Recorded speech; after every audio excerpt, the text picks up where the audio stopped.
History Month. The whole of this month is Black History Month. The whole of next month is Black History Month. And the month and the month and the month after. That's how we do it. Who don't like it, bite it. Black History Month. Cutting edge. What they have with you? Yes. Ronkos, Dubwise. This is the cutting edge, as we say. Rebel Salute is on us again this strong area. Friday and Saturday. Right in a St. Anne, so. Right in St. Anne. For those of you who remember St. Elizabeth. Moving from St. Elizabeth to St. Anne. There are quite a few while now, but it's 25 years the Virgin I do it. I know we did the first one. Yeah, we did the first one, you know, right in Amandeville there. And we did the second one, the third one, the fourth one. If I don't even know which one we never did there. But we did there about most of them. At 25 years now, so at 25 of them, we go there at 27 of them were there. So we want to yell up Tony Rebel, you know. We want to yell up him brethren and him sister, him family, and all those who really stick with it over the years. Yeah, man, it's not an easy road to travel with a stage show, in and out, but it's there, you understand? So we give thanks to the brethren, give thanks saying could I really persevere all of these years for bringing it to this level. So here we are saying so now. The thing, look away how things are going out there, don't it? I will not talk about the killing, you know, because that's so stop. We are talking about the weather. Yeah, the weather kind of look away. I don't know where I go on, but people, for those of you who are listening to Culture from them time, remember I tell you about app and them thing, the app. For those of you who don't know what app is, go up on the internet and Google app. But apart from that, you know, it's a man create disturbance in the atmosphere with them chemical germs and them chemical warfare. And they have some people that say, God, I do it. God don't have nothing to do with nothing. A man, I do it. Man in him this taste and despising nature. You know, it's the nature of a way for gobble up and spit out. When it want to gobble up and spit out. And cough when it cough and when it sneeze. All living being and every other inanimate object feel it. Because we still no respect earth. We still no respect life. And when I realize all things that have life is one life. It's not no different life. It's just manifestation of that life make it look different. Because it explore itself and it also explore other things around it and become part of, but not one with. But life is one and a different life. And because we refuse to realize that it's one life, different manifestation of the life, we feel say if something happened to a man out there, so it now happen to you too. So the disrespect for life is creating an imbalance in earth. An imbalance in earth is created by not respecting life. But then no, if we not respect life, we definitely not respect nature. Because nature is life. Nature is the source of our life. And if you not respect the source of our life, then you know say you are going to feel it. Because you're part of nature. You're somebody that tell you say God in him is him in a God. Because them teach we say God is omnipresent. So if God is omnipresent, there's nowhere God can be. And it's not. So you can't have God in a man and don't have God outside a man. You can't have God in a heaven and don't have God in a hell. All of these things is created by the thoughts of man. Man create the thinking, man create heaven, man create hell, man create God, man create devil. If you don't have no God, you're not going to have no devil. If you don't have no devil, you're not going to have no God. If everything bad, not no bad. If everything good, not no good. It's just that. Opposite attract. And if you have to think in the positive, you have to think in the negative. So you have to clean your thoughts. and wipe all of these thinking that create the imbalance. And the imbalance is that we don't respect nature, we don't respect life. So we have pierced up as a thing over it, over nature, and I call it concrete and cement and steel. We're moving away from the earth. Some of we don't even know if to feel the mud in our toe them. Rain a fall now. No one know how go outside, go put them foot in the mud and feel the mud between them toe because them say them will catch cold. All the while them never catch cold. But for God touch the earth, touch the mud, feel like the rain by your head and your face. We don't want to do that. It's disrespect. And we're going to pay the penalty and the consequences for our disrespect. This is the Cutting Edge on RFM. We're there with you. Here we go. Attention all taxi drivers and mechanics. CN Link front end parts. Great value for money. Ball joints, turret ends, rack ends, engine mounts and bushings. The time by CN Link is... Yeah, the time is 28 minutes past the hour of 10 o'clock. Yes, Cutting Edge. So we are telling about how we are disrespect nature, disrespect life, and expect to get the best possible fullness out of it. But it not gonna work. It not gonna work. We not respect life, so we not respect nature. And if we not respect nature, then means, you know, nature gonna react, because every time you do something that is opposite, it's going to react. As simple as you take it. As simple as you take it. Only for ones, I see some man, see some dog I drive or walk on the road and drive deliberately to lick down the dog. I mean, I say, what kind of people that?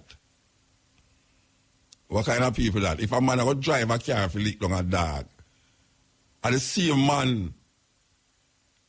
man where we turn around, you know, and you just bounce him lickly and him start to go on away, like him want to kill you, just because you just bounce him, kind of on him stylish fashion, him outer space fashion clothes, designer, this and designer that.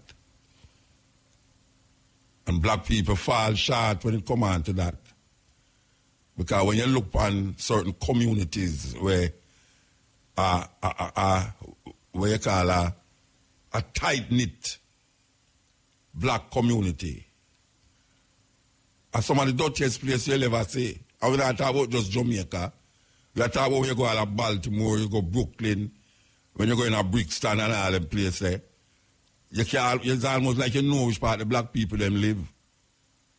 You drive and all of a sudden you say, whole heap of garbage and rubbish and people stand up on the sidewalk and side this and that. And you just know, say, yeah, here come the black community. Jamaica, the same thing. The more tight-knitted the black community in a Jamaica is the dirtier the place look. And if you have an area, if you live in a field, you know, your mind will be filthy too. It's just simple that. If you look at a man community and look how it's filthy, you can't check him thinking, you know, and know, say, well, right now, I use it to come tell him certain things. Because I'm not going to yield to it. I'm not going to yield to it.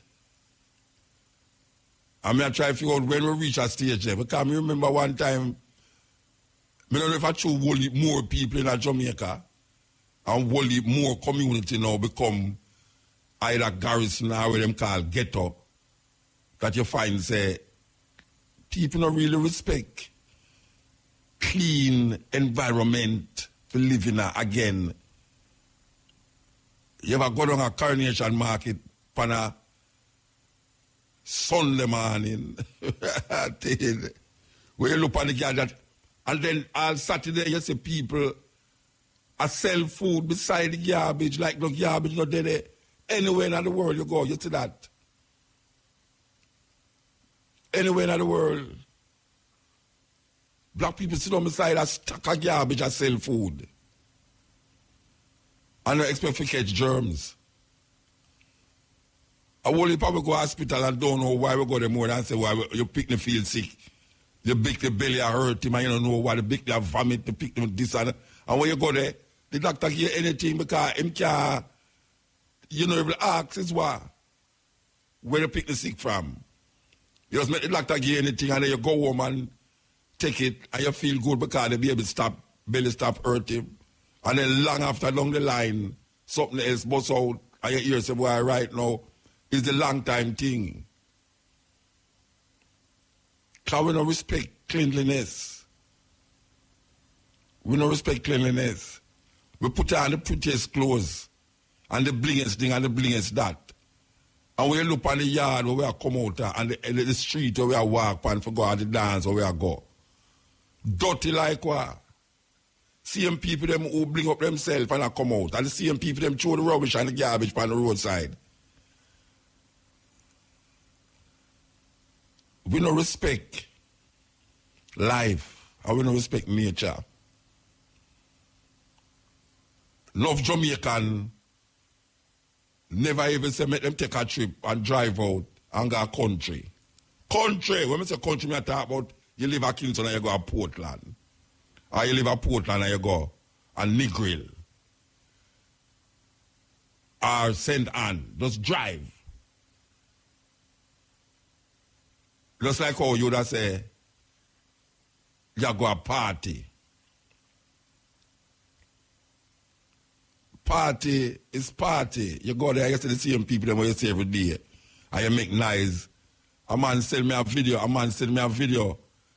This woman, I don't know if it's a white woman or whatsoever, but big fat white woman lay down on the ground. I open out her whatsoever she open. And a brother sing on the stage. I don't even know which brother that. Somebody can tell me which artist that sing on stage. And the woman sit down and I tell the woman to open out. Big fat woman. And me say, I bet you jump, I'm going to jump on her. And him not jump on her like footways, you know. Him chuck off like him a chuck for water, you know. And you see when the brother chuck off, the woman just move. The woman just move, you know, move all in face. And me I say, look there. And that's how we reach. The beast where when it feels never in a way, and that's where it reach now. That a man have a woman, and the woman, I don't know what kind of woman that. And you know, so them things they go on over and over and over. It's just that this one you learn him lesson now because the woman just, when the woman is saying jump, she just spin round, boof, right in. I'm supposed to have feel it all up to now. I don't know it's when that happened. Maybe all a year or two ago and it just come out per video, but I'm supposed to feel a way. I mean, I say, but it's what is. This is where it reach, you know. The woman have no respect for herself and him have no respect for the woman. And that is where I go on in the society. They will not expect to reap what we sow. What we sow is almost, it's like, I mean, I know people that talk about, hey, you ever look on the Roman Empire where you used to go on in a Rome? Where you used to go on in a Rome? You talk about white people. When white people did show them beast things in a Rome, you know, how beastly them is. And then them take it out from black people. And now we see black people who never come out of any culture or society that project these kind of beast-like acts. Because we can only say the beasts are come out in these people. When a man climb up on something and a woman lay down on a ground and them jump up on her, and them I mean, really assimilate sex in the most vicious way. That's why the love can't there. Because what people feel that you have sex with a woman is love him, love her. And what a woman feels that a man have sex with her is love. And vice versa. Sex and love, you can't go have sex with a prostitute. Sex and love are two different things. So, black people lose them way to a point where you say, but wait, it's where going. Or we hold on upon this alien culture so much. Or we bring it in front of ourselves so much that we do these things and the now generation not see it as nothing. It's like it's a normal thing to turn up on a box and jump on a woman or a woman lay down and that light fire underneath her crutches and I tell you. No, Rasta. But we not stop still. We are go through, you know. Because we are go through, you know, we're racing not for the swift, not the battle for the strong. It's who can endure to the end. And we're there for the longevity of the thing. Never give up, standing firm, continuing the journey. Here we go.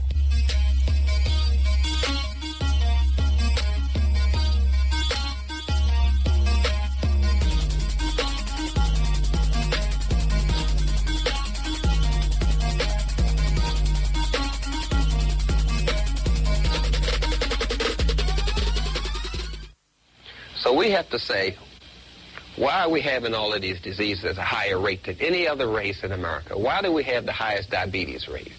Why is this? Why do we have the highest high blood pressure rate? Why are we going blind at the highest rate of any other race? What's going on here? You say, well, maybe it has something to do with junk food. Just maybe. We don't know for sure. I'm just taking you down this trail. Just say, you don't know, I don't know, so let's make an investigation. It took a lot of science to build some pyramids. It wasn't just art, it was science. So let's just be scientific like our ancestors. Say, okay, I'm going to wake up in the morning and I'm going to cook an unborn chicken, and I'm going to eat a chicken fetus, which you call an egg. Then I'm going to get 4 slices of a pig's ass, what you call bacon. Now you're eating pig's ass and a dead chicken fetus for breakfast. But all this makes sense to you. All of this makes sense. Now you say, well, I got to fry this stuff. I mean, really, you know, I got to fry this bacon. I got to fry these eggs. I got to fry this stuff. So you're getting down to some basic little fundamental research. And you say, well, if I fry it and if I have some hash browns and the potatoes are made out of water, and I learned in school that water and oil don't mix. So what happens when you mix water with oil and put it in your body? The body says, well, I'm either going to digest the oil or I'm going to digest the water, but I'm not going to do both of them. So the body heats up, tries to break down this oil, which it cannot break down because the oil was made at a temperature of 212 degrees Fahrenheit, and your body temperature is only at 98.6, so your body can't break down the oil, so it just gums up your cells, make them stick together, you know. Then you get a false sense of energy from eating this hash browns, the chicken, if you're eating chicken. I'm calling it chicken, but you like to call it an egg. Let's just be real. It's a dead fetus of an unborn chicken. So you're eating unborn children, using your body as a cemetery, wondering what's going on. So you say, well, maybe my ancestors ate this stuff. So you look around and you look at the pictures, say, no, I don't see any pictures with this. A glass of milk. Now we got to heat up the milk because you don't want bacteria in it. So you heat it up over 212 degrees Fahrenheit. Now it becomes white plastic pus. So you got a glass of pus, 4 slices of a pig ass, a dead chicken fetus, some potatoes mixed with oil, and a glass of orange juice, cooked orange juice, which turns the sugar into orange juice, white sugar, which causes diabetes. Now, you eat all of this stuff together, which doesn't go together, but we was shown a picture in school with all of these foods together, and they told it was the food chart. We saw the eggs with the milk and the orange juice. You remember that picture? Oh, yes. You know who promoted that picture? The dairy company. They said, let us put the picture in the school. So we know that this picture is framed in your mind. You have been nutritionally miseducated. So now we're struggling to get away from this way of eating. So, well, what can I eat? I don't know what to eat. My master taught me to eat this in the morning. Now you're taking away this. What can I eat? So you say, well, let me be scientific and look around and see what nature has other animals eating in the morning. And we notice that animals don't eat heavy in the morning. not a bird, not a monkey. They don't eat heavy in the morning. Not at all. When they eat heavy is around lunchtime, which means you should be eating your dinner at lunchtime because it gives you the whole day to process it. That should be your heaviest meal, lunch, not dinner. So you say, well, wait a minute. It's more to this than just that. I have a craving for this stuff. I am addicted to this food. I'm totally addicted to this food. And what has caused me to be addicted to this food is the food's ability to destroy melanin. That's how drugs work. If it doesn't work on the melanin, it is not a drug at all. So we're talking about we into their culture and we into their diet, and we offer our diet. So we're out of their mind. We're eating from their mind, and we're out of our mind. That's a problem. So we got this melanin, and we know that everything is working to destroy it. The cocaine, the nicotine, the caffeine, the white sugar, the bleached white flour, the salt, everything is working to destroy the melanin. That's how drugs work. But we got to empower ourselves some kind of way to take this a little bit serious here. You don't want to go out the way you're going out. You weren't born with all of these diseases, born losing your teeth, dandruff, funky feet, skin breaking out, 1 turd a week, which comes out of your behind as a senior citizen. No. You weren't born this way, but you're trashing your body. And somebody's got to tell you you're trashing your body. You should just try to eat proper, if it's not for the melanin, for the children's sake. What other investment do you have? But let's go back to this. If it's white, it's right. Because we think our teeth are white when they're yellow. So we get toothpaste to try to bleach our teeth white when bones are yellow. Anyone takes anatomy knows that. So this thing is really embedded in us to destroy our melanin. We don't want the dark meat, the ghetto meat of the turkey. We want the white meat. Yeah, this thing is thoroughly embedded in you. Some of you even got a master's bedroom. Negro, how can you have a master's bedroom? Yeah. In little ways, we are buying into someone else's diet. But we do know wherever Europeans go, they take their food. Prove me wrong. If they're in China, there's Coca-Cola, there's Starbucks, there's McDonald's. Wherever they go, they take their food. Isn't that something? Wherever the Chinese go, they take their food. So we got to get a grip and understand more about the scientific part of being black. It's not that you were in Africa for 4 million years and you stayed there so long, your skin turned black. That is a theory. Of course, if you were in Africa and you turned black from being in the sun so long, then all watermelons should be black. Oranges should be black. Apples should be black. Leaves should be black. So we know we're operating on a whole lot of myths. People operate on myths, not on facts. It's a myth. NutraSweet fires off the nerves so much that they burn out and you end up with lupus and Alzheimer's. Yeah, all that's caused by aspartame, which you call NutraSweet. Lupus, Alzheimer's, Parkinson's. Sugar causes that too. Parkinson's, Alzheimer's, nerve damage, we call it. Cataracts, glaucoma, high blood pressure, hyperactivity. All that's caused by white sugar. But we say a picture's worth 1,000 words, so we say, okay, what can be wrong with this? It is white. And if it's white, it's pure. So what's wrong with it? And you say, wait a minute. Everything that seems to be causing me problems in my life seems to be white. White sugar, white salt, but since it's white, it's pure. I did something different in this message. Okay. To you in a moment. There we go. How many people here have I try to work on something I saw. They might work on. Raise your cell phone. Get your cell phone. All right. Let me see. What is this happening here? Got a cell phone. Throw your cell phone up in the air. Make we figure this out. Right? Okay, so within a Black History Month, as we say, we want to play a tape tonight, yeah. Serious tape too. We don't know we don't know if we can play the whole night in the night still.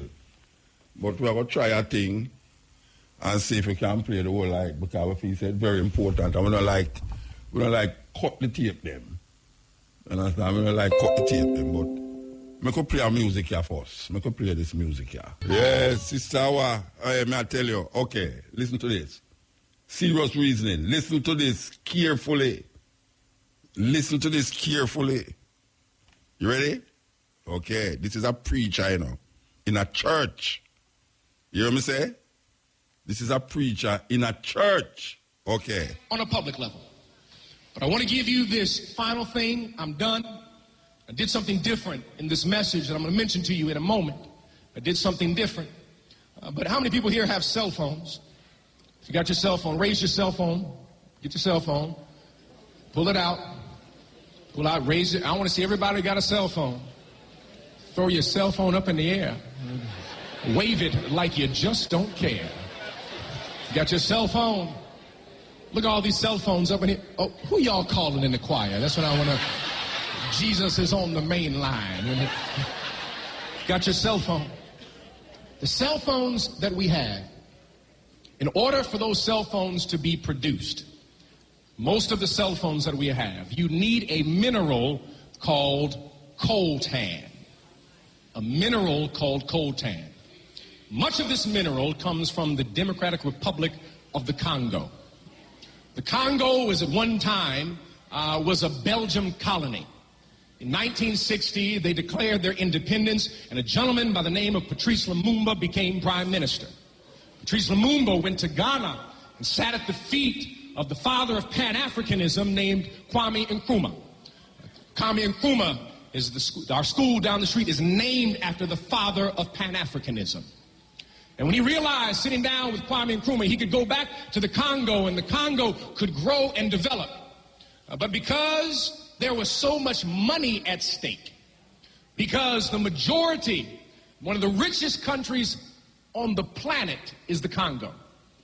The Belgium and the U.S. government, it was Dwight Eisenhower, got with the National Security Office, and they said that this man needs to be eliminated, and they passed information to the rebel forces in the Congo, and they found Patrice Lumumba, and they assassinated him. And then a gentleman by the name of Mobutu became to power, and the U.S. gave him over $300 million to oppress his own people, to make sure gold and silver and coltan would continue to flow to Europe and the United States and Australia. And then in 1997, when Mobutu died of cancer, there was another person who came to power by the name of Kabila. And Kabila then eventually died, but a civil war ensued. And in order to finance the Civil War, because cell phones were exploding at that time, they would mine coltan. Doesn't seem like much, but in order to, this cell phone you have, the cell phone I have, it has coltan in it.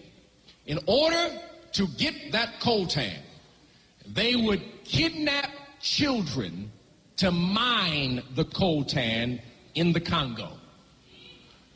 In the last 10 years or so, 5.4 million children have been murdered in the Congo. 5.4 million people, have been murdered in the Congo. Almost 50% of them children. That every time you purchase your cell phone, you finance the oppression of a child, of a country.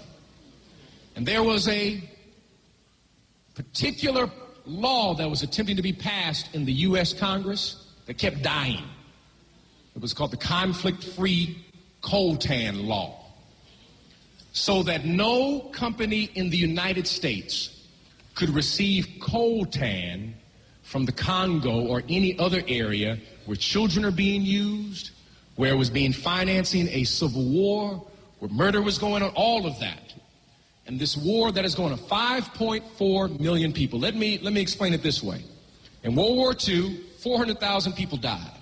In the Civil War, 500,000 people. 5.4 million people. Larger than any other conflict, any other war since World War II. More people have died in the Congo than any other conflict in the last 40 years combined.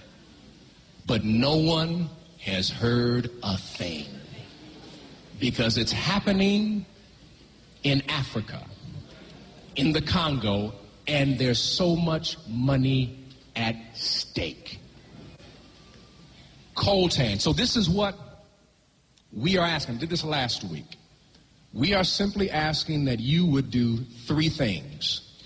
Number one is that there is a letter that we passed out today that connects with this. That you would sign that letter so that it can go to Dick Durbin so that they can pass this law. The second thing is every Wednesday, every single Wednesday from 12 to 1 and 7 to 8, here's something that is a novel idea. Turn off your cell phone. I mean off, no, not on vibrate. Turn it off and put on your voicemail why you have turned it off. Why you have turned it off, to educate people about coltan. We're calling this Don't Be a Sellout campaign. C-E-L-L. Don't be a sellout, to finance the oppression of our own people. You're not going to see this on CNN. They will not broadcast it on MSNBC, ABC, CBS, NBC, and Lord knows Fox ain't going to say a word. 5.4 million children, children who are 8, 9, and 10 years of age, who are being used to mine with their bare hands so you can text and play Angry Birds. And here's what you can do. I gave you two things. The third thing is simply this. Do not upgrade your cell phone. There's some other phones. He said, he's about to have a whole... He said, he's about to pass out. In the name of Jesus. Do not upgrade. Because what do you want to get a new feature that you don't use anyway. So you can just say you got the new phone. But remember now, every time you purchase, because they're used in new cell phones. I'm not talking about the landline phones you have at your house. The cell phones, you are promoting the death of children in the Congo. Just by buying a cell phone. The cell phone you have, can it make a call? Then that's what it's for, right? Amen. You got all this other stuff. You're trying to videotape. Get a video recorder if you want that. You buy that. But simply do not upgrade your cell phone so that we can begin to pressure companies to let them know that we cannot stand for this kind of activity. Choose life. R.E.F.M. Thought-provoking. Always smoking. Lyrics like a bazooka. You are listening to Mutabaruka. Yeah, this is the Cutting Edge on RFM, taking you upon a journey. As it says, Black History Month, you understand? And we kind of do it different from most radio stations, you understand? For instance, like this. The white woman has been the only woman we have had an opportunity to study every day of our life. On television, in every magazine we ever picked up, in every newspaper, on every radio. She's been the only model we have had. And if we think that that's not important, then we need to, look at that again. We have studied that, and we have made up and came up with requirements that the white people have set for us for our man. And if he cannot come up to those requirements, then we have decided that he is impotent and unable to be our man because he's disqualified, because he does not qualify by the standards that the white people have set up. We think a good, successful relationship is one where everything goes our way. The first time it stops going our way, then we got a serious problem. We want our man to do everything we tell him to do, but we don't want to do anything he tells us to do. They have told us that the only provision that the black man is qualified to give us is one of money. And we have made finance the major focus of our relationships with them. We have made the one thing that most of them don't even have be the criteria. We have been taught that if they do not give us money, that we are not to even allow them to be a father to their child. We have been taught that if he does not give us money, then he is not qualified to tell us what to do. We have been taught that if he does not give us money, that he doesn't have any rights in the home. It's whoever is making the money who has the rights. That's not our system. The black man provides more in a black home than just financial support.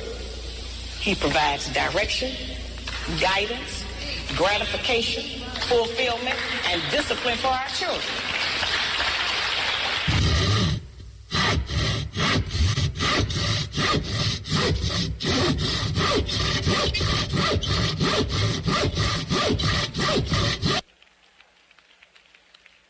The Zambian government bishops... Hey, I want you to know that this is another churchman, you know. That different churchman from the first churchman we played a while ago. Church, what me say? Church. The man you talk about Africa in the church, from the pulpit. I don't know how much. It's like these ministers in Jamaica.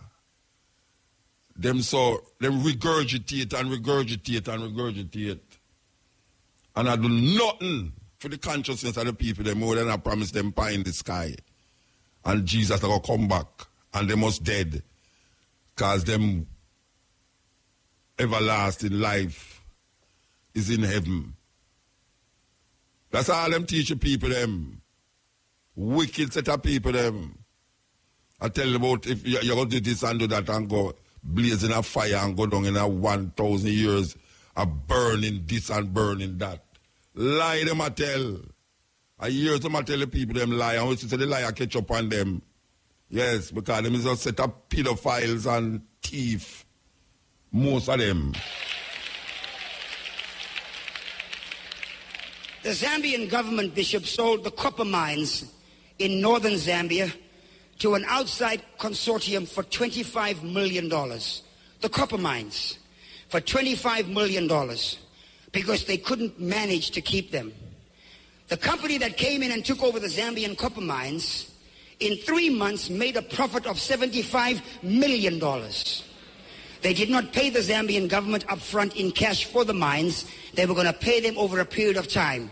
Here we have this company that has an understanding of how things work, raised the money at the government's expense, took money that the company should have, the government should have been making, and gave it back to the government and said, we paid our debt in full. And give them now 0.006% of the proceeds of copper mining. When right outside the door there's people in poverty, people in not eating, people ignorant, people dying, high levels of AIDS, and what's the deal? Churches are full, people are praising God, Africans pray all night. Prayer is not in the success equation. Prayer is in the revelation equation. Decision making is in the success equation. You have to make a decision and be sound. We have to be disciplined and make sure we go and get what God has called us to get. You can be full of the Holy Ghost, but you can still be ignorant. But as for me and my house, I will get understanding.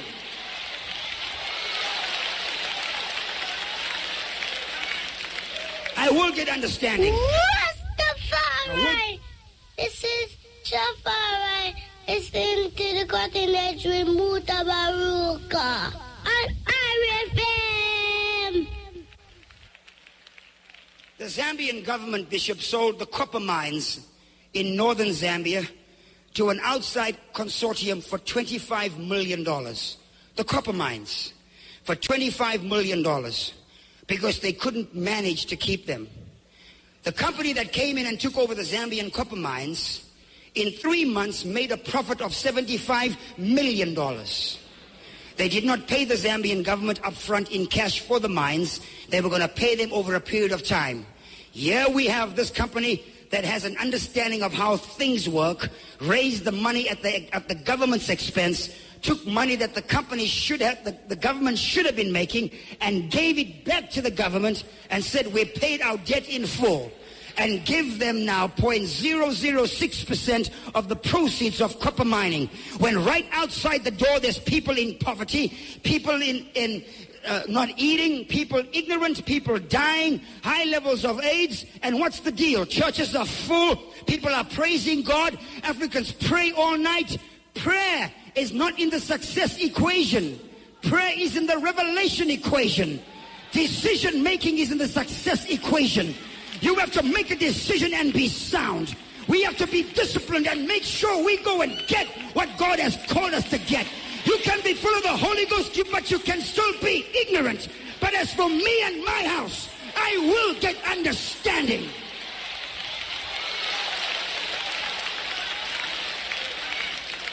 I will get understanding.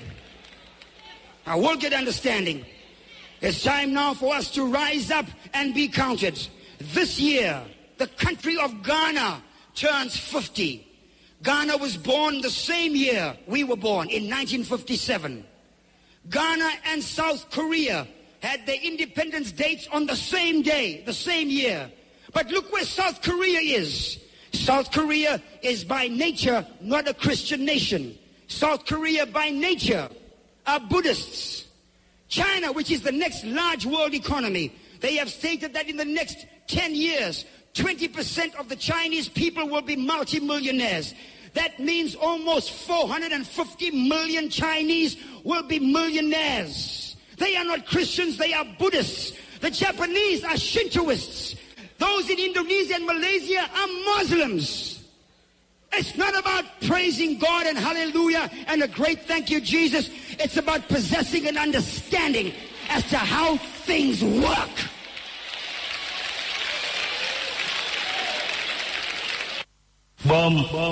Mutabaruka, cutting edge, first man I do it. I need come over to speak. Relation and controlling the people. You had a ship full of African men, women, and children who were at the mercy of the captain and all the sailors on that crew. And those men could have sex with anybody they wanted to. The women, the children, and the men. You had to see 3 months tied down with these white men. There ain't no women there for the most part. When they start bringing women, they weren't even bringing women. They were bringing girls between the ages of 6 and 15 and raping them all. But they also were raping the men. Same things are happening on the plantation to demasculinize the black man. Control the slave population is to rape a father in front of his sons, or to take the biggest, baddest black man on the plantation and do something horrible to him, to completely humiliate and emasculate him so that people won't respect him anymore. And that still happens to this day. In the Caribbean, they had seasoning plantations, which were plantations used to break the slaves. And one plantation or one place that had a lot of seasoning plantations was Jamaica. And people have to wonder, what were they doing on these seasoning plantations that was worse than what was happening on the regular plantations? Well, one thing that they were doing on these plantations, especially in Jamaica, they were doing a process called buck breaking, where the white supremacist slave owner or the white supremacist overseer would literally rape black men in front of the whole black population in order to break his spirit, in order to break him down as a man, in order to show dominance against him, in order to show the rest of the black population that this is not your leader. I just made your leader submit to me sexually. And this happened a lot in Jamaica. This is why homosexuality is so looked down upon in Jamaican culture today. And it was a way primarily of cutting down those who would rebel. In other words, it was a matter of power and control and domination. And they would call it buck busting, but it was really butt busting. Slavery continued until 1865 for about 2 generations, right? So how do you reconcile that? You can no longer bring in Africans, but you still have the business of slavery, so they still needed Africans to do the work down south, especially after the cotton gin was invented. So you had the creation of breeding farms. Two of the largest slave breeding farms in the United States were on the eastern shore of Maryland and right outside of Richmond, Virginia. They literally bred black people like cattle. They would have a strong black man have sex with a healthy black woman. That woman could be his mother, his sister, his aunt, his cousin. It didn't matter, because the end product was produce a child that I can sell, bodies that I can sell and ship down to Mississippi, Alabama, Georgia, South Carolina, North Carolina. It was a business. We had breeding farms in the United States that would put one person from one plantation against another. We even had a system where if you were a breeder, male on one plantation, and a female on another plantation, or even on the same plantation, even if you were mother and son, they would mate you. And so I tell a lot of my patients and a lot of my friends, you got to stop using the MF word, because that was a description of what actually happened when the paper bag would go over the head to put one breeder against another when they were related. You are listening to Mutabaruka. Yes, I tell you, music sweet. I enjoy it, believe you me. In between time, we give you some thought-provoking reasoning from all over the place. So, we are telling you, say, we are celebrate Black History Month, and we really are celebrate Black History Month, you know, believe you me. Because we don't want the thing mix up and bungle up. You know, we'll say February Black History Month, and February still Black History Month to we, you know.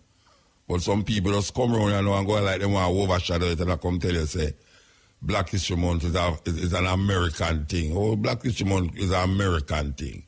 You know, any American will celebrate Black History Month. The American, them is the Native American, them don't celebrate Black History Month. Black History Month was created by black people to satisfy a need to understand them history and them heritage. Spending like how people have Sabbath. Some people have Sabbath day where them sit down and say between Friday 6 o'clock and the next day, them put on that day and say this is for the Lord. Black people sit down and say, look, you know, February, we're going to sit down and revise our thinking and our thought process as it relates to we as people, as a people was domiciled on these farmer slave plantation land here. Domiciled, we are domiciled.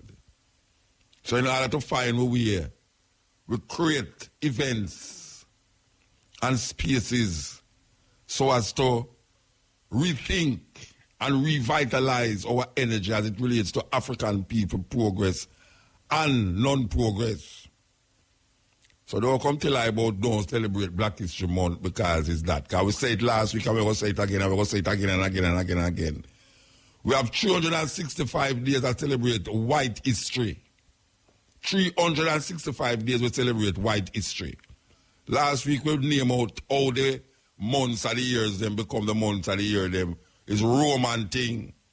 And what the month them mean from January to December is a Roman thing. Nobody question those things. Nobody question why Sunday name Sunday and why Saturday name Saturday and why name Friday name Friday and all these things. Nobody question them. When we talk about Black history in Africa, here people say, well, you know, Africa, you know, black people, this. Well, you know, we're not stop, you know, because we can't take ourselves out of ourselves. We're not going to make no guy tell you about no guy who come save we. And when we're dead, we're going to have peace on earth because they better revise all the 10 commandments too, you know. They better revise it because them put it there sometime. Them go like one of them put it there. Them put it there. We were sitting under our natural habitats, drinking spring water and eating fruits from trees, running up and down and feeling free until these guys come and take we and go like say, we's animal. Now we look upon for them behavior and we realize who is really the animals. In the Bible, the Bible say, man must have dominion over all the animals and the creatures of the earth. Yet still when we look upon how man behave, when we look upon how man behave on earth, we wonder who is the higher class of animals. Because we don't see no animal behave like human beings unless man take them out of their own environment and put them in a position and a situation where they have to fend for themselves or do things where even them as animals, so them do it. Come here, look on some dog. And I say, oh gosh, man domesticate the dog them for do certain things. And then little more the dog, I'll go, piece of meat, I'll drop off and plate and drop on the ground and the dog rush it. And then kick all the dog too. Some people afraid of dog to the point where them have all them dog, them don't want the dog even going at their house because them keep the dog nasty and dirty. They don't know how to clean the dog. So when the dog nasty and have all this and that upon them run the dog into them same dog, them want to protect them. Man look on bird, and I thought about them have bird season. Bird season, imagine human beings have bird season. There's a time when them just go and shoot bird. What kind of thinking that? What kind of thinking that a man develop a time and a season for shoot bird? Eh? Well, there's a time and a season for shoot all human beings too, because that we see go on in Jamaica, you know. That we see go on in Jamaica. That season, 1,000 odd people murdered. And we not how much people dead on the road, and how many people dead from heart attack, gonorrhea, syphilis, HIV, all the other things them. So enough people dead. We not count all the body that we them not find yet. And black people still run up and down and look for weave here and Clark's booty. Still, I go crazy over tear up jeans. Watch where we come to. Watch where we come to. Believe you me, it's a joke. The time is 12 o'clock in Jamaica, midnight. Brothers and sisters, this is Chalice. Yeah. Join us with respect for our national anthem. Yeah. Let us stand and... Oh, we do this so. Yeah. I could see how we do this thing, I know. All right. I could play this.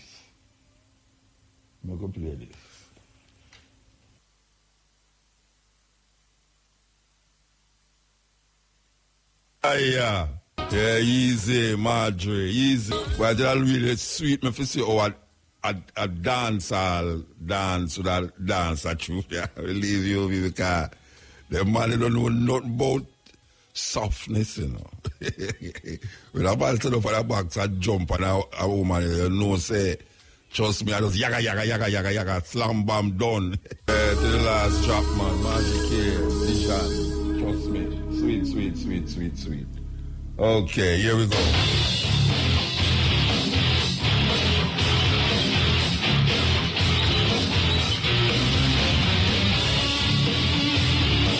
For several years, the Israeli government was forcibly administering birth control to a segment of its minority population, with doctors injecting Ethiopian Jewish women against their will with a contraceptive, Depo-Provera. But it wasn't until this January that a government official finally acknowledged it. One investigative journalist who interviewed 35 Ethiopian immigrants found that they were being intimidated and threatened into taking the shots, while being told that they were merely inoculations. But many speculate it was all part of a deliberate attempt to restrict an expanding minority in the country. You see, over the last 2 decades, Israel's experienced a significant influx of Ethiopian immigrants. There are now being close to 130,000 living in the country. And while the government has finally put an end to this inhumane, insane population control tactic, the story has shed a light on a shots while being told that they were merely inoculations. But many speculate it was all part of a deliberate attempt to restrict an expanding minority in the country. You see, over the last 2 decades, Israel's experienced a significant influx of Ethiopian immigrants. They're now being close to 130,000 living in the country. And while the government has finally put an end to this inhumane, insane population control tactic, the story has shed a light on a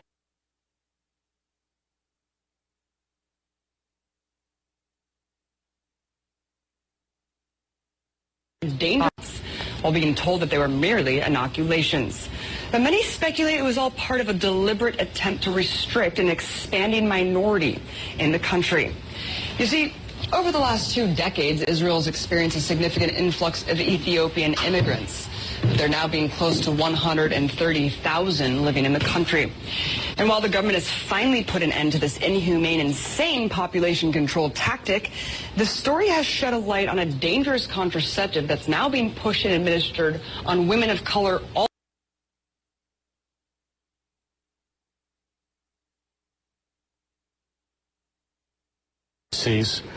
excessive weight gain, which can lead to type 1 or 2 diabetes, short or long-term infertility, maternal death. It strips the epithelium, the inner part of the woman's womb, making her more susceptible to all STIs and STDs. Therefore, doubling the chances of getting HIV, AIDS, chlamydia, HPV, gonorrhea, or syphilis. And there are other things that bothers the mental health. One of the things that's come to us, that the group that I work with, the Rebecca Project, is that many women are telling us that they've had mental problems. The FDA in 2004 was so concerned about the dangerous nature of Depo-Provera that they issued a black box warning, which is the most serious warning that can be issued by the FDA about how dangerous this drug is. And despite this warning, this black box warning, it's still being administered under multiple agencies to multiple countries around the world. Yes. Who is administering it? Why? And where? Well, it's being used primarily in non-white countries. So Muslim countries, Pakistan, Bangladesh, Indonesia, Burma, possibly on the Myanmar minority, all over Africa, Central America and Latin America, and of course the United States, depending on whose information you look at, it's disproportionately used on African American women. Who's doing it? Planned Parenthood is one of the big purveyors of it. In addition to that, you have the Population Council, you have the International Federation of Planned Parenthood, you have a lot of persons and groups that have a Malthusian view that there are too many people, and therefore they want to reduce the population.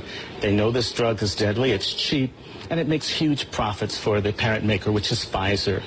And USAID is also one of the agencies as well. For 47 years, it's been an unofficial policy of the USAID Office on Population to use or to send abroad dangerous, unsafe, untested, or unapproved drugs.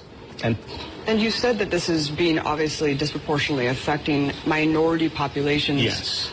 If they know that it's deadly, why would they be administering it to minority populations? I mean, what is really this all about here?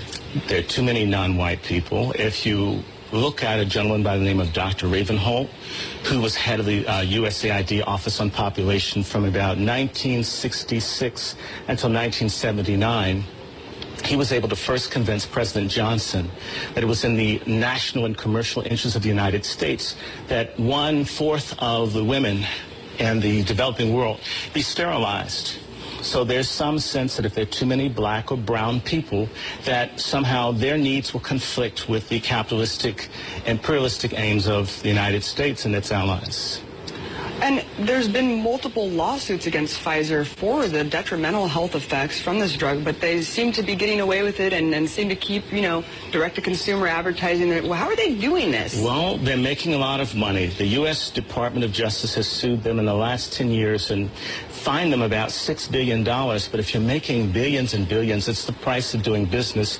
But you have to understand, the people that are being steered towards this drug are poor. They lack education and legal representation, and they're being tricked, so they don't know. Now, you have to understand, Pfizer lost in Canada.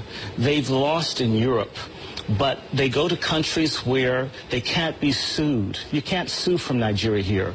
You can't sue from Mozambique here. So you can go to countries where you either have a corrupt government structure or they're coerced, or should I say they've constructively manipulated into having this drug as part of their international foreign aid. Do you see what I'm saying? So the women become just chess pieces in a Malthusian eugenics game. And so you think this goes beyond just a corporation making as much money as it can, pushing it on as many people as it can. You think Yes. it actually goes down to, this is a modern day form of eugenics. And genocide, yes.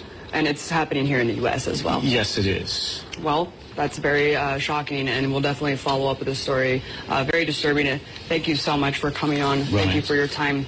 Continent with Mutabaruka. We are listening to our meds. You know here. Continent! The end! The end! Do you want a better Africa? Believe it or not, for Africa to change, the way religion is delivered must change. Churches should stop preaching about miracles and breakthroughs. Popular preaching such as sowing a seed or, give and it shall be given unto you, have been misinterpreted for personal gain. No wonder pastors of today are so rich and yet the whole congregation and people around them remain poor. We are stuck with a generation of Africans who act as if God is the rewarder of laziness and poverty. The message churches send is that it is possible to reap where you did not sow, meaning you can get something out of nothing. Why should a child choose to learn the hard way if there is an easier way? The live for today attitude does not create wealth and people die without living any legacy. You then sit and wonder why Africa is the way it is today? The gospel of prosperity should be shamed and work around the fact that laziness can never reap real success. Christianity has played a very big role to the fall of Africa today, but that is not what it is intended for. Spreading messages of instant success have led to a generation of people who are thirsty for instant results, immediate relief, and effortless profit. The messages should not just focus of tithing and sowing seed, blessings, miracles, breakthroughs, and wonders. Churches should stop glorifying riches acquired through miraculous sources, stop preaching fear and stop focusing on what the devil or witches did, does, or will do. Instead they should preach positive news and focus on messages that add value to the communities such as hard work, creativity, dedication, commitment, perseverance, and responsibility. Pastors can promote good community initiatives such as cleaning the surroundings, and encourage creativity and innovation. Instead of waiting for our governments to do what they do not do, we can start helping ourselves, through humanism. The brother who becomes a millionaire by simply sowing a seed, does not help build a better community, and the message of such success should not be spread and showcased. Instead the applause should go to someone who has succeeded by hard work and perseverance. Start preaching the gospel of working hard, produce goods and services, planning, critical thinking analysis, strategy, visibility plans, system building, market and customer analysis, and the process involved in production of goods and services. This is how noble people and wealth is created. Rushing a sick person to church for prayers does not prevent that person from dying, but correct medication and treatment will. Haven't you wondered why people in Africa still died of Ebola despite prayers? Preach the real word of God instead. You do not need the pastor's blessings to create wealth in life. Wealth and clean cities don't come by miracle or magic. Religious superstitions, such as the shout of, "I receive it," and the loudest shout of, "Amen," is not enough to fulfill your wishes. True religion and true Christianity must, and can only, produce productive youth. For Africa to be globally competitive, education alone is not enough. We need to nurture creativity, innovation, and good governance.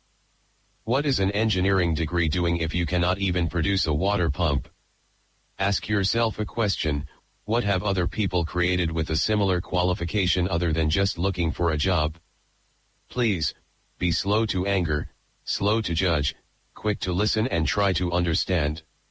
If not for you, do it for your children. The Cutting Edge has been a source of enlightenment and upliftment for the youth. Parents, please follow suit. Yes, we're there with you, man. I hope you're taking over for your fire. Yes, taking over for your fire because, may I tell you, there's some serious reasoning you cannot deny. This reasoning is something where make you have to think, man, about humanity in itself. You have to think when you hear the reasoning them. Wondering what is going on. And some people listen to it and it just go through one ear and come through the other and make no difference to them. No difference.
Operator, I could see who the on the line there. Send in who the on the line.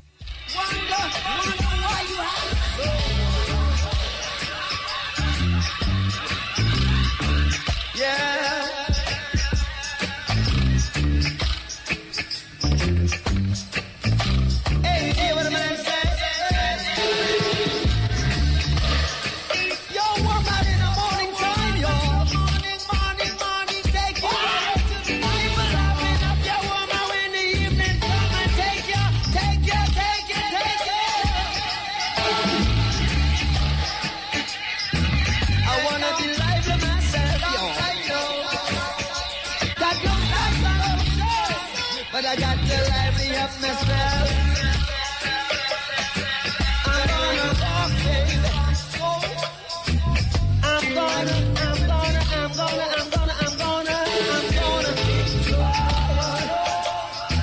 I'm gonna walk, baby. Yes, El. El Muta. El? El, what happened? Hello? Yeah. Hello? Yeah, man, may I hear you? Yeah, man, yeah. Wishing all the best, all of us for the new year 2018. Even though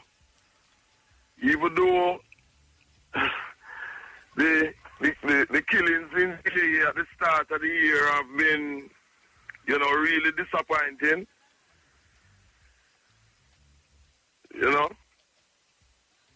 And knowing that, hello?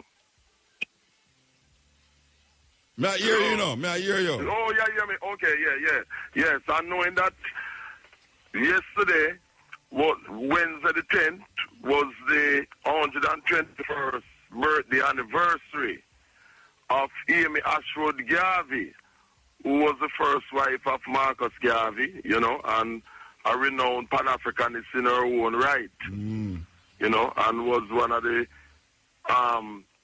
original founding members when Marcus Garvey founded the UNI and the ACL at 32 Charles Street, 20th of July 1914, you know, and glad to say that is my mother's cousin too, you know, and we have to really, as adult Africans, do things to really prevent this spate of killings that has started in Jamaica at the beginning of this year. You know what I mean? Last year was atrocious and that type of thing, but it is our duty in whatever way possible to really stem this, you know, like, you know, this internal genocide, you know, amongst African people. And not just in Jamaica, but wherever we are in the world, you know, because the job of the racists is being done by these kind of genocidal killings amongst our people. You know, very, very, very, very sad. Yeah. And I suppose we just have to just keeping on with the kind of positive messages and encouraging, because if we do nothing, things will come even worse. Yeah. Even worse.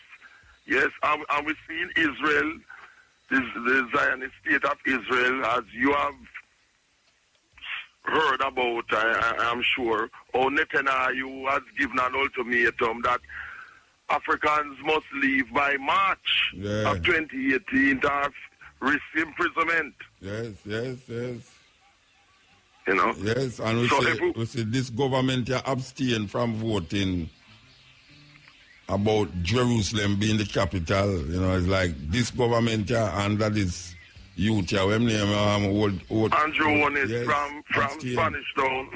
Yes, because of some fear or favor.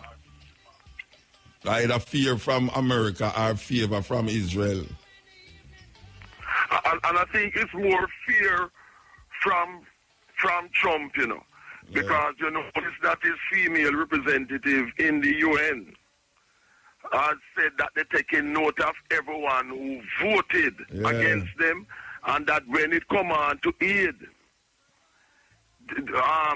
those who voted against them, they can look up at the repercussions in coming for aid. So you see that kind of threatening thing, and it goes to show that this aid thing is always with strings attached. Of course. Which is why Marcus Garvey preached self-reliance, because when you rely on yourself, you provide your own aid for yourself, then people are not able to use and abuse it that day. You know, she come out and say, make note. I mean, she was so angry the way she said it, you know what I mean? That they're making a note of everyone who voted. And in terms of Prime Minister Andrew Jones, the abstention was fear of the U.S. Because without the U.S., the state of Israel could not exist. The state of Israel could not exist without the support of the American regime for decades.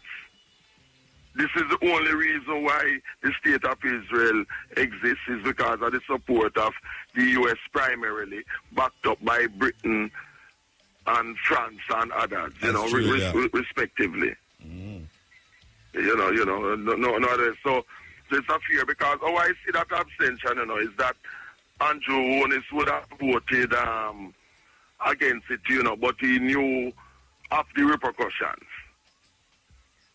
And so he went for the abstention, you know. But it showed the kind of world that we are living in, as always, that, as Marcus Garvey said, power is the only argument that satisfies man, and that is why we as African people have to gather all kinds of power for our own good, military, scientific, technological, spiritual, religious, and otherwise, and why it is so important those tapes that you keep playing, the ones now dealing with how can African people be free when they are worshipping a creator whose image is that of the very racist enemy. Yeah, the slave master. Yeah, it is very, very, very crucial of the enslaver, you know, because once you are worshipping a creator who look like the enemy was enslave you, and I don't even use the word master called terrorist, racist terrorist, then you will be forever be in bondage. Which is why Marcus Garvey has to say, emancipate yourself from mental slavery, none but ourselves can free our minds. Yeah. And the biggest way and most effective way, as you know, that our people have been mentally enslaved is through the Christian religion in the Western Hemisphere. Look how many churches we have in Jamaica. Per square mile, per capita. More than any other country in the world. Yeah. And yet the self-hatred of Africans in Jamaica and Jamaicans who go abroad to still practice it too, Africans, of bleaching their skin, of doing things to the ear, of doing any and everything to obliterate, to erase their African features. It's because of this imagery, because all of us Muta, as you and I know, and listeners who listening, those of you who know why the Mandingo and to Stucky from Franklin Town all over, is that from we were brought up in the system where the creator is shown as blonde, blue-eyed and so. What the brain computes is that anyone looking like the so-called creator, we as African people must serve and serve without murmuring and serve with total obedience. And in the churches, the Christian churches, there is no African theology to get rid of that slavish mentality. And we have to keep on breaking those shackles. I mean, Ian Boyne passed away the other day. As you know, he's a person who used to listen to you all the while. But he again was one of those who into this Christian thing, like others who are still here with us and that type of thing. You know, we're trapped by this form of mental slavery. Well, we know say the slave mill a grind still, but it a grind slow, but it a grind still, you know what I mean? There? And we know say the slave mill a grind slow, we have to just really know say we have to break it down by any means necessary, it have to break down. But totally, and the constant playing and talking about things like this, like what you and I talk about, is an essential way, because they never stop their racist propaganda, as you know, in religion and in the schools. 365 so therefore, the only way to defeat them, we have to keep on doing what we're doing, even more. Yes. The only way to counteract them, because as Marcus Garvey say in Philosophy and Opinions, propaganda is the most effective means of defeating a people. Yeah. And this is the propaganda warfare that they're doing, man. And I mean, the spate of killings of Africans. You know, this is that in virtually every case, all of the people who died in Jamaica are Africans. Well, the majority of people who kill people in Jamaica are African. Exactly. It's a serious problem. Serious problem. And Jamaica has always been seen as a place that produce Africans who rebel and who fight and that type of thing. And this is why the racists have always targeted Jamaica as a place to break in every way, because the way Africans in Jamaica go is the way most of the Africans in the rest of the world go. And Marcus Garvey showed that trend. That example, that revolutionary example, you know. And we will give somebody else a time, yeah? Because they're going to start vex with me. Yes, so keep on doing the good work because there's no stopping of what we have to do. None whatsoever. Because no stopping. And African people, stop kill each other, stop bleach your skin, and stop worship a creator who look European. And worship yourself as Africans. Listen. Give thanks.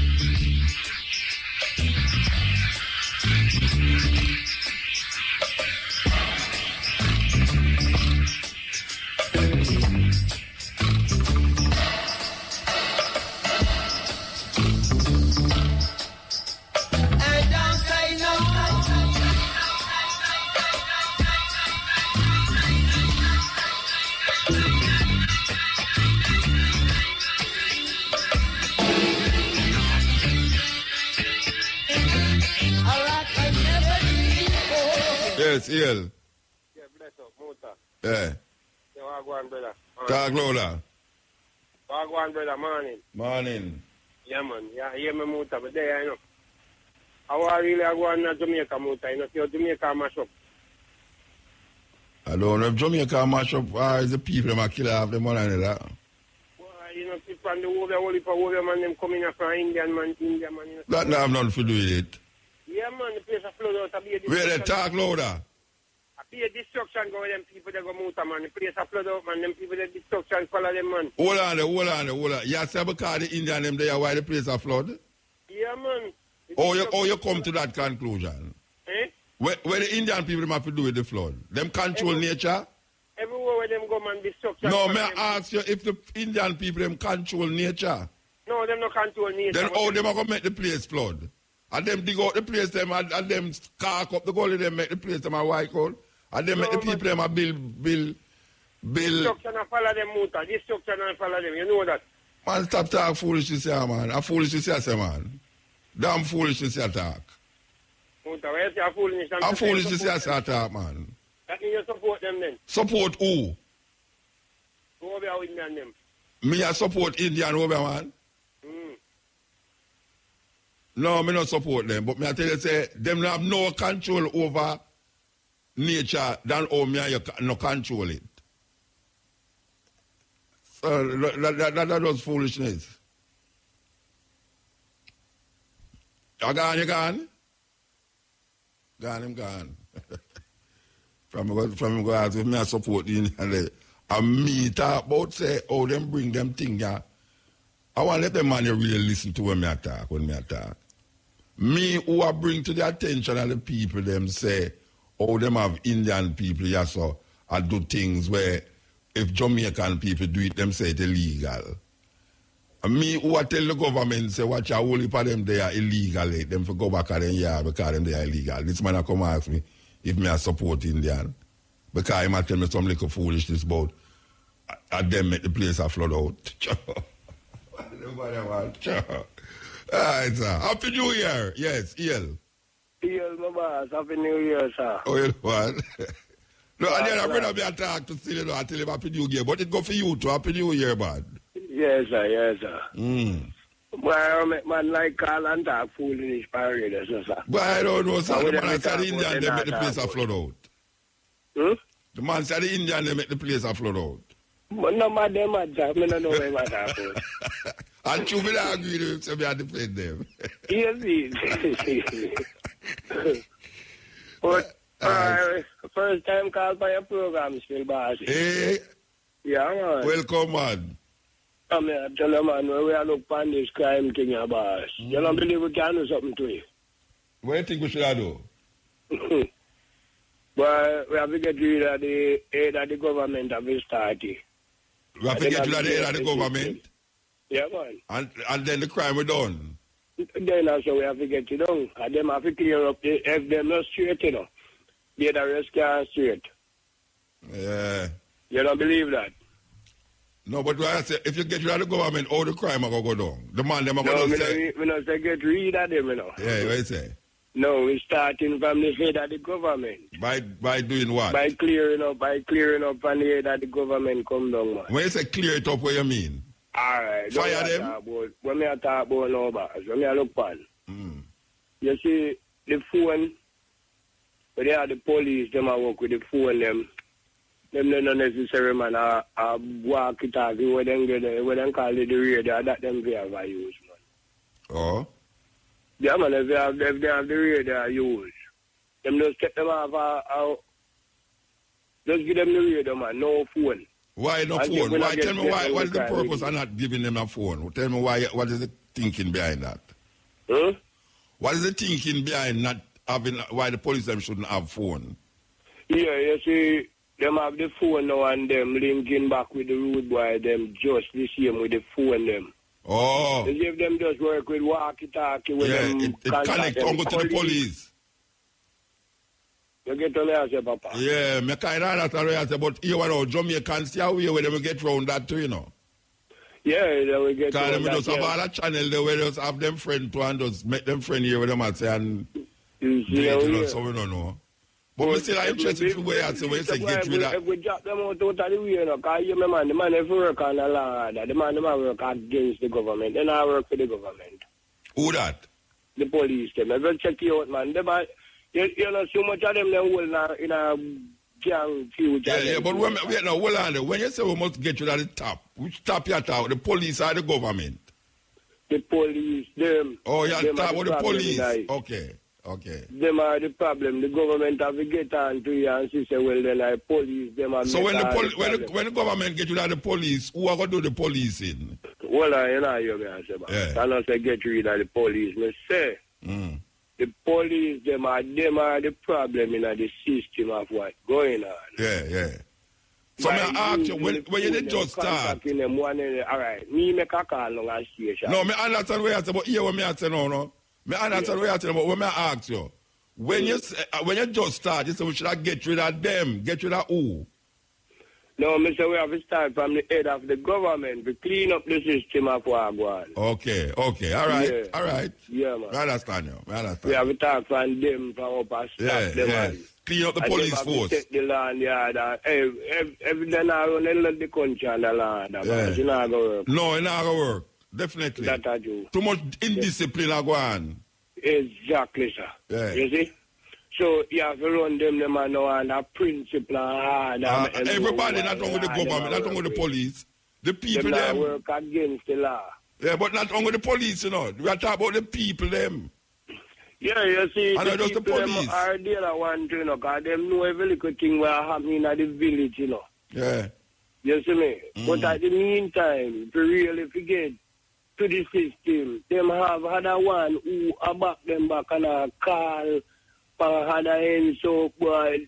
Yeah, police are come. News and, you know what I mean? Yeah, we are come tonight.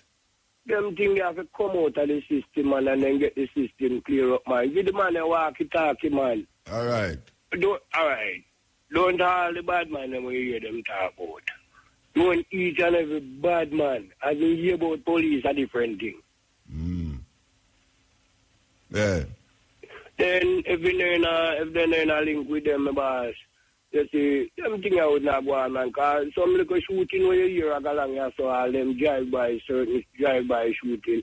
You can't see a gunman and do them this up there, man. Police involved. If you want to come here, so now, you shoot up a year, so now. You know what side police if you drive out and turn and go and not get caught now them. Yeah. You see what I mean? So we have to just sit down and just look into them things and see them things they are going on, man. Yeah. Get the phone out of them way, man. Give them walkie-talkie if you deal with.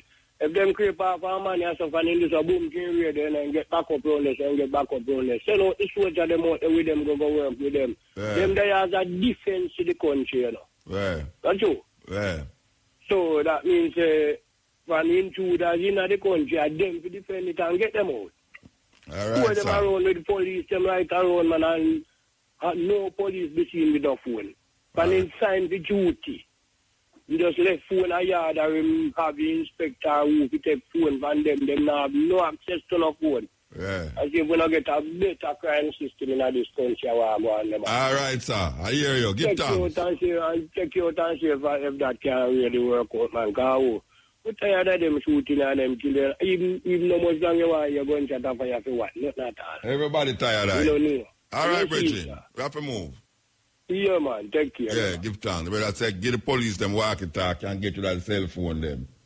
Because them use the cell phone and connect with the criminal them. I just saw. Okay, here we go. Yes, Ian. Yo, Ian Muta. Blessed. Blessing, no, what go on? Cutting Edge.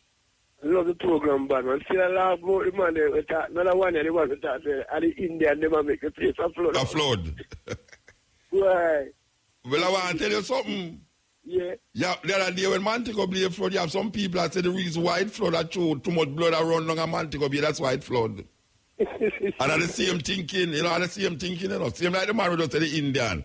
At the same way you have people that say the reason why Montego Bay flood the other day, I show the crime are going on there. Within the one who said them to the real part to watch for the blood. A madness, man, a madness. A religious madness.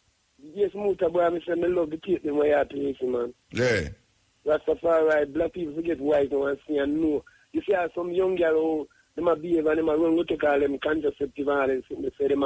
You know one girl, you know, she says she had take something now, and I tell her the pee bleeding, you know, and she don't have no fibroid, you know, man. Eh? So you know one girl, man, so she had take them birth control or something because she had one pitney and she had 32 and the pitney on 5 and the man must have left her and she don't want no more pitney and she had take, you know, the birth control or something and I say, what do you man, a be bleeding, man?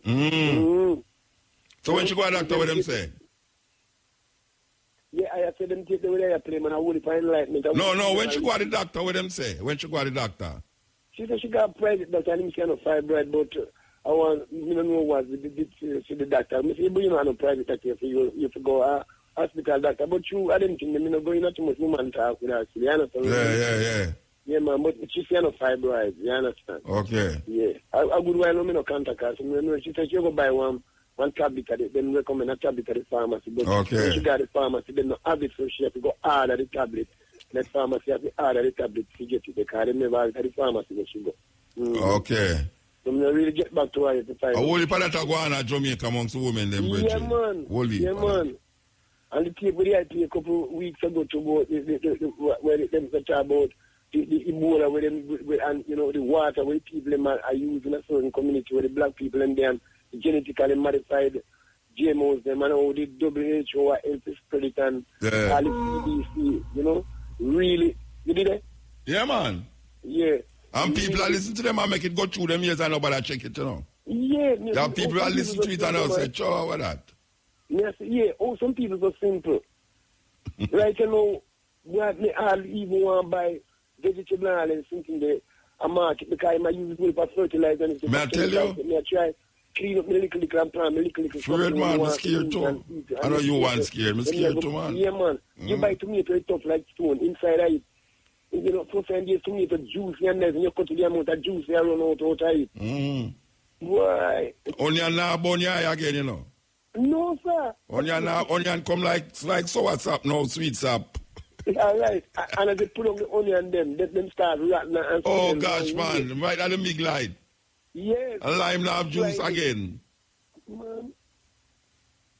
Terrible. All right, keep up the good work here, man. Yeah, man, we are going to brethren. Your muscles long and strong. All right, sir. Do them work, yeah. Give thanks. And have a blessing to you and your children too. You know? All right, you too, man. Yes, right. I see. Man. I see him with it by the book from the New World Order up sister thing, you know, fruit thing, you know. Yeah. All right. Yeah, man, I get a lot of education. Right now, I have the philosophy and opinions of Marcus Garvey. Beautiful. Right now. Beautiful. I have the guy in here, Walter Rodney. Europe and underdeveloped Africa. Yes. Yeah. All right, sir. Yes, right. Give thanks. Yes, EL. Rastafari. Aye. Where's the king? Rastafari. Why, y'all give a new name. You're Rambo. Me a Rambo. Are you a Rambo? Are you a Rambo? You know why? Why? Well, probably me and you are Rambo, yes. Yeah. Rambo represent when you lose the army, you know, and you want to shoot. I mean, you want to shoot? No, man, you have only for people on fire. Yeah, but no, when me I try, you know, it's probably sound like an allegory, but when me I try reason you is that Rastafari, where we that try do as Rastafari collectively, we kind of fall off because enough man get addicted and get poison. Yeah. Or, you know, the Agent Orange take them. Yeah, with the system. The system hold them. Yes, and it's even deeper than that. They become agents of the system.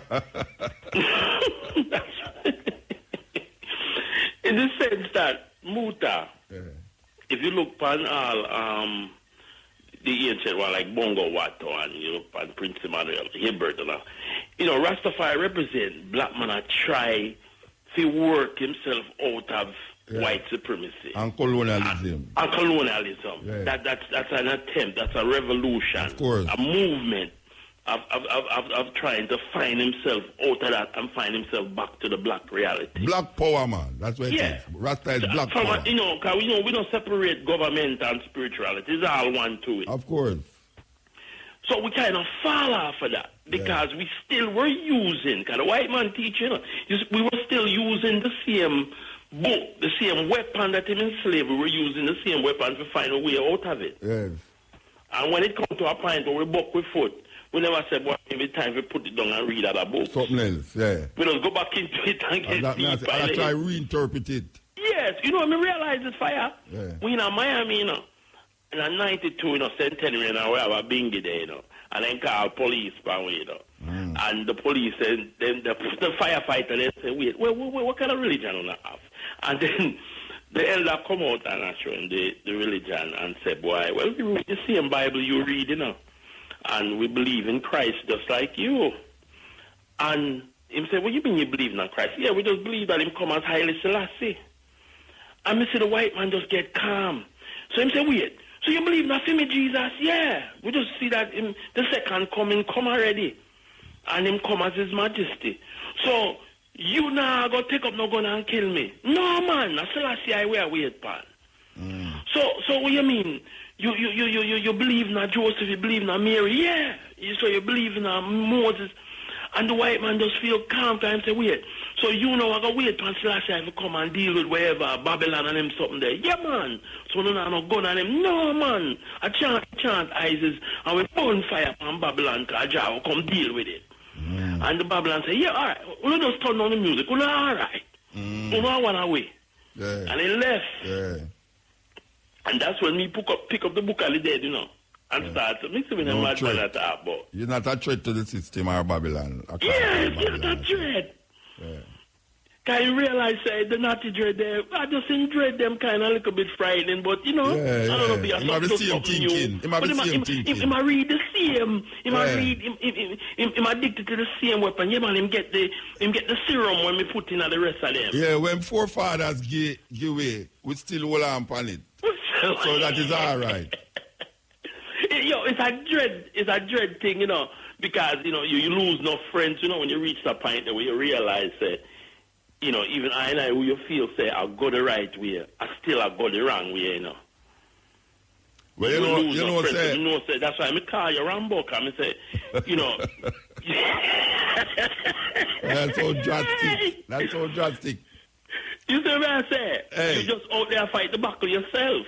You know what I'm saying? Few of us are few who can, who's brave enough in heart. Well, I tell you something, you know. When we used to that 12 tribe, right? God used to tell us to read the Bible from Genesis 1 to Revelation 22. So we read it one chapter a day. It takes 3.5 years to done it. All right. God, I read it and him say, all right. You say, what? No. I want to know, say. I mean, serious thing, you know, him say, you know, say. What are them do that for put on the Bible and come from yourself? All right. It's like, every man like, I try to float away my say, no. The Bible and don't bring it in Africa. Yeah, him say one day, they have to put on the Bible and come from themselves. Yes. And you know, Mr. Man, I hold on upon it and I reinterpret, reclassify it, read this, read it. I say, but what you know? We pass a level, you know, we evolve. We must can move from one stage to the next. Of course. We can't stuck in a thing like how man stuck in a 4,000 years ago. Man turned water in a wine or 2,000 years ago and all them something. We stuck. We can't stuck. It's all time change, evolution, mind thing. Move on. I said to someone, we say, you know why enough of them up here? I told them things say me are Jesus, you know. They don't really see themselves as God, you know. Maybe I try to show them say them are God just like every Haile Selassie and Malcolm. Same God in them, same spirit, I gotta flow through them. But not for them see me as Jesus, but we have to allow them, God, them come away from the gun. Yeah, them have to cut off them foot for fit the shoes, man. You see? Cut foot for fit shoes. You understand? Yeah. That's why enough of them I say, boy, them are wait till Shiloh. Them are wait till Shiloh come. come back. Except shall not depart from Judah. Now the Lord give up from between his feet until Shiloh come. All right. Yes. And the man take him money, the man take the church money and go buy land in Africa and tell him to go along, you know.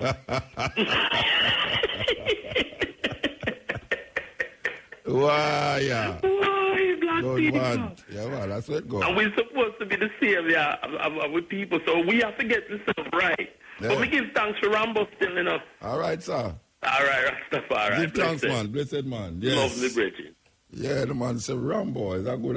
When the man says allegory, and we understand the allegory, Bridget. We understand it. We understand it. Really and truly, we understand. Yes, Hill. Aye. Blessed man. Aye, Rastafari. That's the first. Done. Yeah, I am out. Yes, I. I listen to the program that from earlier. A man, you reason about Satan. Which and man? Jesus. Which man? Tell me something on Mota. You believe say not named Satan upon earth? No, sir. Aye, sir. You don't believe in a devil and something there, you know. Satan be the body's name. See, well, you want to I want to walk and buck into him and say, Jesus, Satan strong, sir. Yeah. And the people them are Satan in here. The man of the people It's a mind, it's a mind thinking. God and the devil is in your mind, man. Aye. You see it? Yeah, man. All in all, me know me give thanks and praise to Papa. I live to see another new number. You know, see it? Different number, same day. Same day. Same time. You know, see it? No difference. Just the number different. You know, see it? Yeah. Man, me I listen there, you know, yeah. No, I say different number, but it's the same time. Yeah. The time and space number, but different. The same time. You know, see it? Not new. No, not going new, so. You know, see it? That's some of the life the people know, that's where the old dirty, corrupted life. And live new life. Yeah. You know, see it? A new life, me call it, you know, and a happy new year, because the same year I have. Babylon system, you know. Yes, yeah. You know, see it? Yeah, man. Me don't really them take all the machete and go land, go chop down one land and plant ganja and food, and so much rain fall. Them can't ball now, you know. What? In the abundance of water, the fool thirsty. Watch and see. Them not tell them, watch and see the ball go on out drunk. You have to lock off water. Because nobody now do no farming. Yeah, you can't wash your car. You can't plant your food and water because food water short. Them not show you, man. You see a man with you know. We on a marsh there, you know. We on the house, the Jacka Club's house, where we ends out where we born a little split with the year. And then I say the man have a catchment pan the house stop there. Me I tell us some more time. Can't ball, me I tell the man. And can't ball. Near when put the soul out there, you know. Yeah. Yeah, man, say everything said. Yeah. You know, see it. Yeah, well, yeah, man. Right now, Rastafari, them for just unite and make we come together and build the thing, them, you know, because we don't like the bag of talk and them now do the thing, you know, because it's sort of weak, me too, you know. Yeah. Seeing, because every two we there. I two Rasta, me say a quote, you know, yeah. I preach against them one another, you know, I am out. What you say far like me as the judge, you know. Me just find something give them to do, you know. Yeah. Yeah. Can't bring on Rastafari. And them Rastafari, them are taught this and taught that when you check a stock are the same thing. Seeing? Yeah, the man among the talk and when you check a stock, me not see the man them deal with nothing. Yeah. Just call up with them one another. So my time see them in all barber shops sit down at 20 years and them something there. Can't work. Me can't see the culture. Yeah, Twissy. We call it Twissy. Because me see that, you know, Mr. Rasta one are called and a year, you know. Yeah, man, me call it Twissy. You know. Yeah. And we the original Rasta, them see a road and bend up them face. So who do the Rasta boy on the way there and them they are called and a year and sit down a year shop every day with the woman walk out and look on and them way. They don't see that. You don't see it. Yeah, forever who for you know me talking about time I don't call no name. No, well, you don't have to call no name. I will leave a man. No, we don't have to call no name, yeah. You me call them, I Twissy, me call it, you know. All right, sir. Twissy. Yeah, man, twissy, man. For try appease men and all the people. brother we are talking about Indian make place flood out and little thing. Them little thing, them like hold up cutting, step it, cutting razor in a fire. Yeah. You know, see it? Nice, me no feel him. Me no hear him, son. Me no feel him because me I listen him, you know. I no feel him. Mm. Him now. And then him start to know me I defend him. them. Just feel like all the program. Yeah, but the idiot part is when him say me I defend them. Yeah, me never reach to that part there yet. Yeah, but I understand the thing, you know, because you ask him one thing over and he come like him that town and Marant and Portland and they say you're there. Yeah. You ask him something to him, him just a jump over. So yeah. Defend them. Yeah, and then they must say you agree with him and them like a foolishness there. Yeah. You know, on big original Rasta man at talk about him agree with foolishness. You know them, that's why you see the youth where say a Rambo motor. Yeah. Me back him, you know. You know why? Yeah. A long time you stand up in the back of field, you know, because a long time Major Tabi I listen you. Yeah. And any boy can come and hear back of field. That's how me know. Yeah. Yankabo. Yeah. Yeah, that's how me know. So you just keep firm seeing me and watch no face when no guy wants to say. We back you. I will live. Saying, you're a teacher. All right, sir. But original, you know, see it. Come on. Yeah, man, and I rape for hope. Say that's the far right, make your basket and your wife for your children, them forever flow. All right, sir. Saying? All right. Yeah, me wouldn't mind if I already have in a playlist, you know, and I ask if you know, Rasta in the day there, you know. Oh, God Almighty, man. What you say? When you have a playlist, over there. Okay. Yeah, man, everybody tune into you in the east, you know, yeah. All right.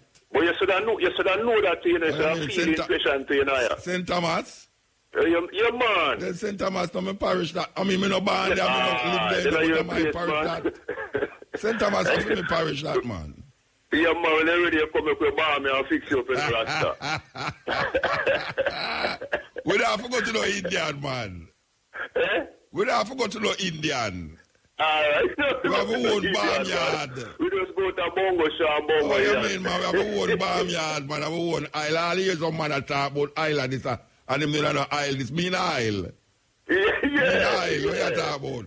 Coconut isle, olive isle, perfume isle, all of them mean isle.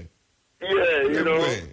Yeah, man. Why you come free? Real, man. You know, see it. We not put devil in our thinking. No, yeah. We don't have no devil in our heart and thought. You know, see it. Anyway, we have to move, brethren. Yeah. Bless up yourself and happy new life. Yes, sir. Yeah, man. Every time, man. Give thanks. Highly, may I join? Yes. Yeah, come on, I think about if me no aisle. Me no aisle. Me like have some aisle for me. When the ladies them smell it, man, them say, ratty, the dread smell nice. Me not talk about no cologne either, you know. We not talk about no cologne, we talk about real African sandalwood, frankincense, and myrrh. Them kind of oil we are talking about. We not amber. We not talk about no cologne. We come from New York in some little back, they will pull up a alcohol and all them little whole heap of madness there. We are talking about the pure thing. The pure thing. Okay, here we go. Yes, Ill. Yeah, man. Morning, Mota. Morning, sir. Yeah, man. It's a young youth. It's a call and talk to you. Yeah, man. I listen to one radio station and I hear some herbal doctor. And they say, well, me never talk about the ackee. I say, the ackee is acidic. Okay. We don't have to consume. Yeah, we don't have to consume ackee because it's acidic. Because the pH level is lower than 7 point something. So they must say anything lower than 7 point something. It's acidic, you understand? So they must say it's not good for the human health. But the slave master, they bring it come Jamaica. Bring it up. They must say the slave master, they bring it come Jamaica. Which part they bring it from? I don't know where they Africa come from, man. The Aki they are Ghana, Aki they are Nigeria. Yeah, but they must say, the one where they are Africa, they not eat it. No, them are the same Aki, me eat it in Africa. Oh. Let me tell you something, man. I can tell you something. I'm not talk about what my ears say. Yeah. You understand? All right. Okay, they are Africa. The people, it's a Susumba. Yeah. You have people on Yam Susumba, you know. You have, if you go to Haiti, you have people on Yam Susumba, you know. Yam Susumba. You have whole heap of people not eat ackee because they say ackee poisonous. The reason why the ackee poisonous is because people don't allow the gas way night to come out by make it open itself. Yeah. And then furthermore, when them cook it, you must cook it in our water by itself and throw away the water. Yeah, man, that's something. If you not cook it, which sometimes we not cook it, we just cut it up in a salad and make all butter with it too. So what you hear me say now? Me go Africa go eat ackee. Last year me did Africa in Ghana. And a raw ackee me did I eat too. Me I tell you that. Eh? I don't care. Hey, watch out. Me not care about what me not say ackee not have gas in it and all them something there, you know. But me I tell you say, me go to Africa. Africa not him say Africa not eat ackee. Me hear a politician tell some people in Florida say the reason why the people them so vicious in Jamaica is because them come from a tribe in Africa when they have ackee. So he might say ackee make you vicious. Well, it's madness that. Because just like how you hear say whole heap of Niger, whole heap of African and yam ackee, the people them who made the demons who eat the ackee and no African them who live on the continent. But when we go to go see the ackee, we say, what ackee they are so? Bring the ackee come. Make we yam it until it's done. You understand? All right, so ackee, when I start to come here, guess which fruit him love more? Ackee, man. Ackee. You know why? I don't know why, but I tell you why. I insinuate so what. You see the ackee, red, gold, and green, and black. A real talk, man. You say ackee skin, because we are not done. You say ackee skin. I don't know if you go a river. Yeah, man, I go a river, man. Ah, you know, carry some ackee skin, go a river, you see? Yeah. Wet the ackee skin and take a stone and beat the skin, the skin. And see if it not stud out like soap, but you can't beat it. You never know that. Yeah, man, you very man I talk about it. Yeah, man, it's sod like soap, man. I'm beard with it. So me not tiring of people want to say yes or no. But ackee and this and ackee and that. Them tell you about coconut too. Remember them tell you about coconut oil? Yeah. Yeah, man, them tell you about coconut oil. So coconut oil is good enough. Everybody in Hollywood that use coconut oil and rub up, eat up, drink up. Right, me use coconut oil. Nah, listen to them. Susumba for nyam. A real thing, man. When me nyam susumba, I want susumba nyam and go eat it, make them run from me. You think about the breadfruit now when they say have eat beer starch? They're not starchy food, but you must eat it ripe, really. Most fruit make for eat ripe still, you know. Yeah. Most fruit, just like how we say ackee. Ackee make for eat ripe. That means you have to wait till the food, the part them open, wide. Now, most fruit make for eat ripe. Just like banana. Banana never make for eat green. It make for eat ripe. Yeah, man. Breadfruit never make for eat green. It make for eat ripe. But we find a way now, in our hard times, for roast breadfruit. That means that you quicken the ripeness side. When you cook things, you know, it's quick. You quicken all the things supposed to be by the sunlight, you know. Because the sun ray and the sunlight ripen fruit.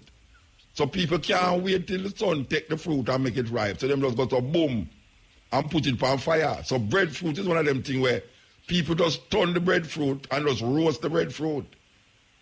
So breadfruit is starch, just like yam is starch, just like, you understand? Most underground food are starch. Any food that's more underground is starch. But you have fruit now, we have whole heap of starch tonight. And breadfruit is one of them, we have starch. So most of the time, you should eat the breadfruit right, but nobody know why I eat ripe breadfruit. Them want to prepare roast breadfruit. I eat it right. A nice roast breadfruit ackee. Nice! Yeah, man. Yeah, see. Anyway, man, I love you, man. Eh? I love this tea at night time, man. Yeah, man, roast breadfruit. Watch out, man. If a man don't want to eat roast breadfruit, you know, him just not eat roast breadfruit. You know, see, but really and truly, roast breadfruit not going to kill you because it's sometimes at the amount of thing where you eat, you know. Sometimes I know where you eat, you know, the amount of where you eat. True, man. You know, see, and you have starch food where they about the place. You have, and just check the food them were white, and you realize that them food is the most starch of all the food them. Yeah, man. White True, rice, man. white flour, even the said breadfruit there. It's starchy food. And the more starch food you eat, is the more you get clogged up. As a matter of fact, starch food makes you can't even go to the bathroom. True, man. So you eat the rice too? No, I eat rice and no bread in. That is me brown one? No. No, me not eat brown rice. Me say me not eat rice, but me not stop a man from eat rice. Rice can't eat. Yeah. But me not eat brown rice. Nor white rice. Okay. Me not eat rice in general. You understand? Anyway, we have to move, Virgin. All right. Yes. Yes, it's a serious thing within the food thing there. We are killing ourselves and don't even know it. And people that tell you food is them come to Jamaica and kill off all of the native coconut them. And bring some little dwarf coconut tree come on and so. We're not as potent and powerful like our coconut. Coconut tree is one of the most diverse trees you can find anywhere in the world. Coconut make drum. You can use coconut make house. You can use coconut make coconut grater. You can use coconut make coconut milk in your juice, boil it, make this soup, this, that. You know, coconut is a versatile thing, man. You can use the shell and make bag, cup, jug. You can use it make knife, kite. I mean, really. Really. And them tell you say coconut not good for you. Now we look on them. You go in a Whole Foods store, you go in a Whole Foods and see a little back of coconut oil. You well come to Jamaica for ask people to send coconut for you. Coconut oil. And when you go to Portland, man just sell coconut oil on the road. And the same quart back of coconut oil. You get half of that or 1/3 of that in a bottle in a Whole Foods. If you ever see how much feed, just like ackee. One tin of ackee, $18 US. How much are $18 US I know? About $2,000. And you know, so the one tin of ackee, you know, it don't have a dozen ackee in there, you know. Because by the time they put all the whole heap of liquid in the preservative and them something there. One tin of ackee for $18. And I mind sharp to $18 was when I there in California. I go there $20 in Colorado and all them places there. You know, see it. One tin of ackee. And we have ackee down here, so when $100 a dozen. You know what $100 Jamaican are less, $100 Jamaican are less than that.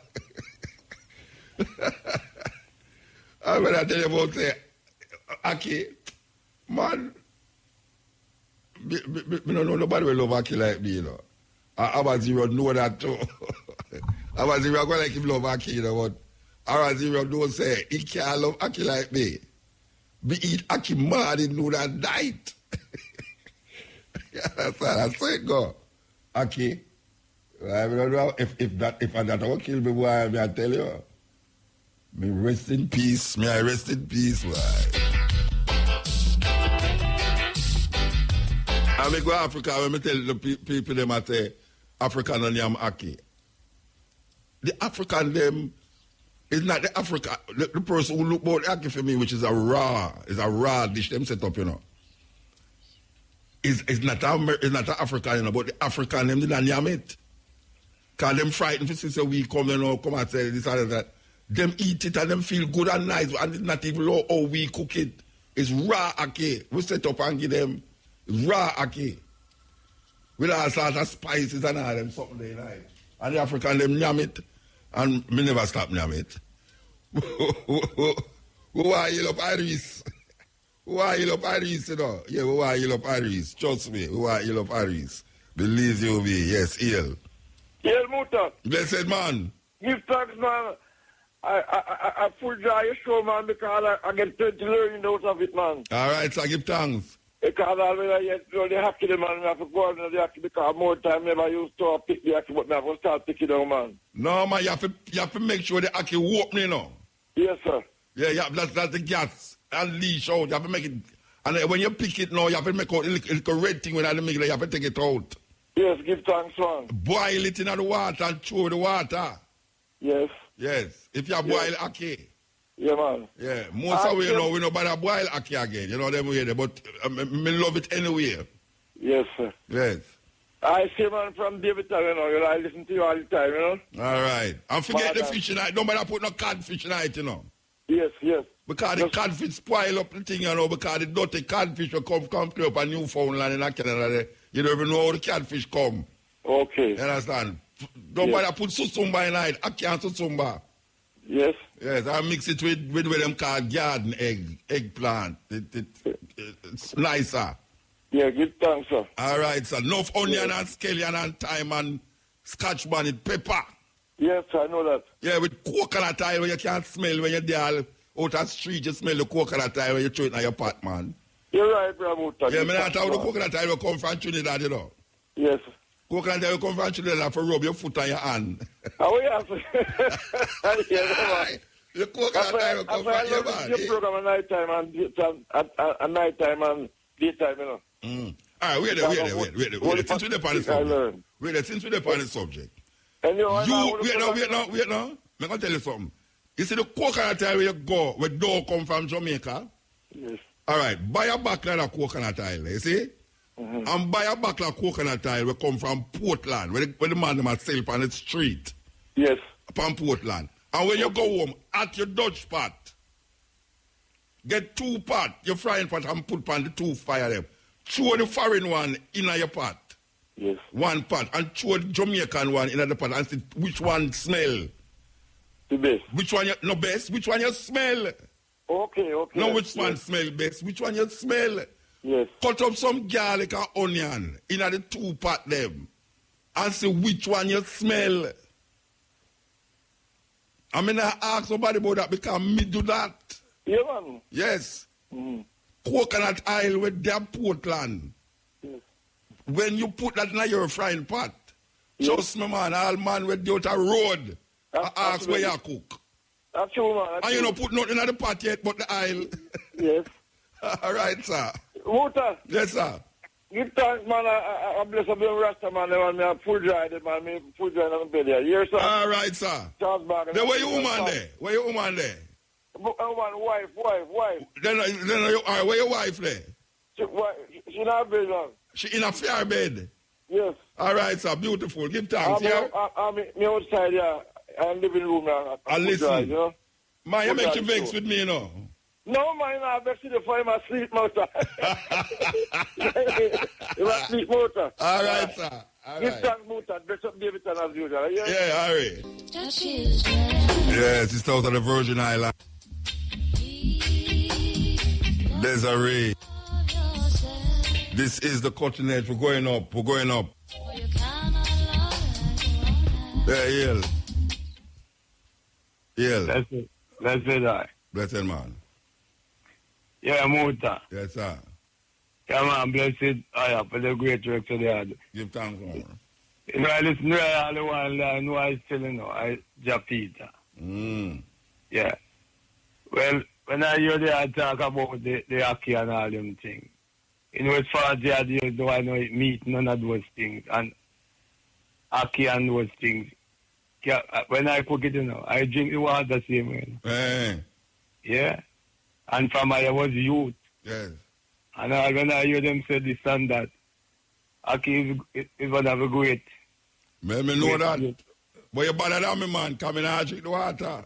No, I cook it in my food, I drink. I don't throw my iPad soup, man. No, you know. It's the first time when you cook the ackee, you put the food and the ackee in one pot, but me find out them ackee cook so quick that it crush up. So me just cook it separate. Anyway, why I can't lie now too. One of my problems. It's the crime and all those things that's going on right now in the island. You find the good music, them put aside, you know. Yeah. So I find a lot of the media is one of the problems, you know. Yeah, of course. And listen to this. I have an album named Love Is What You Need. And it's now 10 years it's on EMI FM when the station they don't play it. Oh, yeah? You give me it? Huh? You give me one? I give the I one too. Which part? What your name? Japita name, man. I'm a Gideon label. Okay.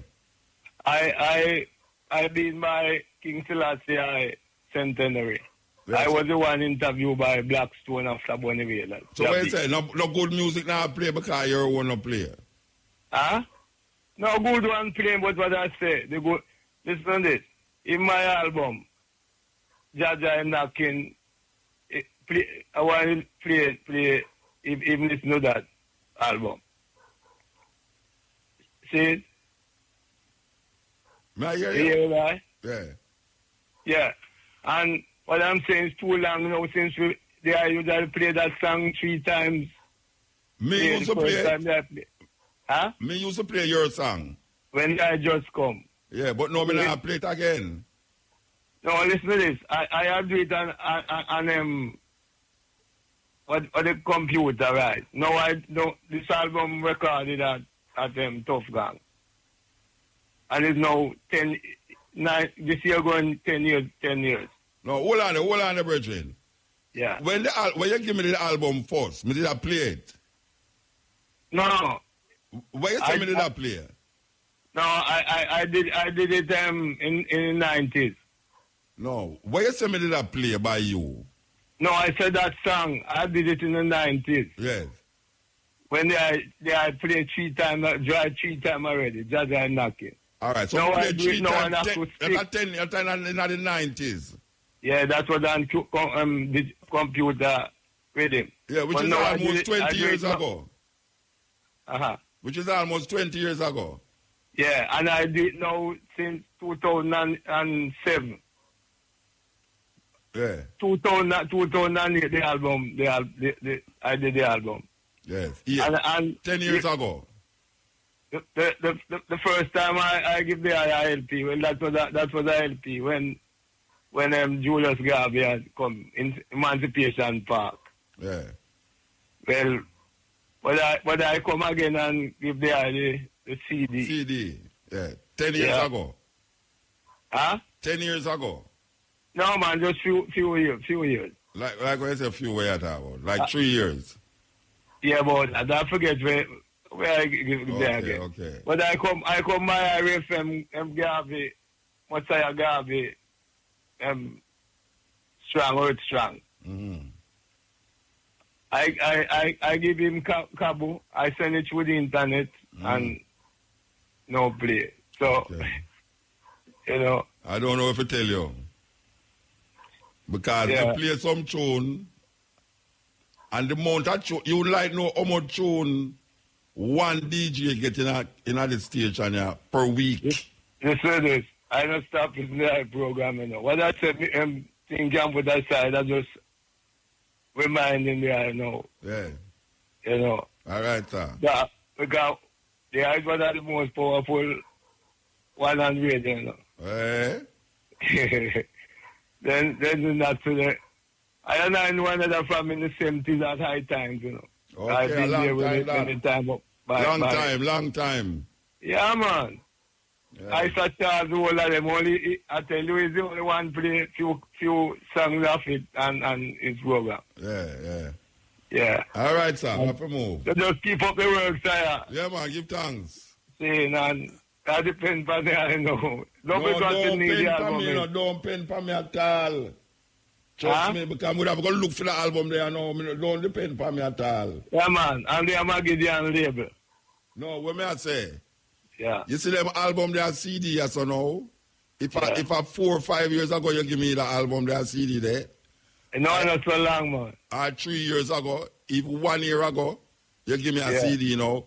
You see, if you know you know there's something with me and play, yes or no, I don't know how to find back that CD there. I think last year I give the I know. Last year you give me? Because I see the eye. Oh, when King Selassie grandson come here, that is why. You're full of... All right, you me I say now, brethren. You see all the thing I run here, so now? Upon Michael. All right, listen to me I say now. Yeah.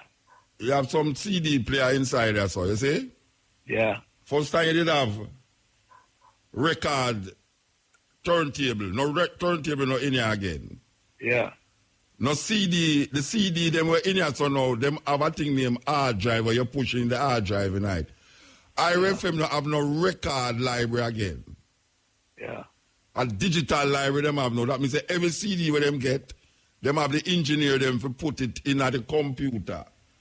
So you have to go up on the computer to get the music them. Now you see when a man give a CD, the CD when give you know, most disc jack You have this jack when not use the computer yet, you know, but you have we still use the CD.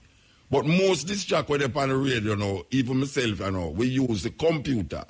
So what we have to do now, we have to go home. When a man get a CD, you have to go home and upload the CD in the computer. Now you see the amount of music. You see the amount of music where a man I get. You see, if you upload, and you decide, say, boy, right now, too much CD has enough for uploading, you have to go wait till the next day. Yeah. And you go the next day when you come now, you go to feel, say, you know, upload no more CD. And then long after, you go to say, all right, make you go put some more CD in there. So, you see, if a CD, you know, in the computer, you want me to play, you turn up on the hard drive, yeah? Trust me, you have to go revisit me again with a CD. You have to go revisit me because right now, my wife want to throw all CD out of my room because me have thousands of CD when me don't even look at it yet, you know. That's it. You like know how much CD a DJ, like just any DJ upon a radio, yeah, how much CD them get. But the best way right now, I tell you the honest truth, the best way right now is to send your music by email. Yeah. That's the best way to send the music here right now. May I tell you, by email. No, I send it to the internet by email. No. To me? No, not there. No, may I tell you where we are going at so now. Yeah. You see the best way to send your CD, send your music to this radio station, you know, to a disc jack, is to email it. Because it must go upon them email. So what's their email? I can't tell me email that, man. You have to go find out somewhere else. You have to go find out my email somewhere else. Okay. You understand? But I just show you. Say, most disc jack right now, the CD is like luggage. Yeah, I know that. I realize that. I just Anyway. get the time, because I try many times, you know, to get there in the year and the first. So you get me now, beautiful. Happy New Year, man. You get me, buddy. Yeah, and I send a little chant out. You know, say I create from Trelawney, you know, Stratton. All right, sir. I send down the whole of my family. Brownstone name of my family. All right, sir. So you know, go on show or not? You know, go on show and them all them something there. No, it's like lack of management. I produce a song, album and thing myself, and I come like I find out you get fight with it. Ooh. I try and unsuccessful. Okay. It's just like small shows and those, you know. Yeah. Anyway, I want to big up him slide down bar and the firehouse school and all Rasta man. All right, sir. You know, all Rasta children, them, you know. Yeah, man, give thanks. And all great musicians. Yeah. Just for the eye. Yes. Yeah, and big up IRFM and thing, you know. Yeah, Irie. Yes, reality is a serious thing. The reality is that serious.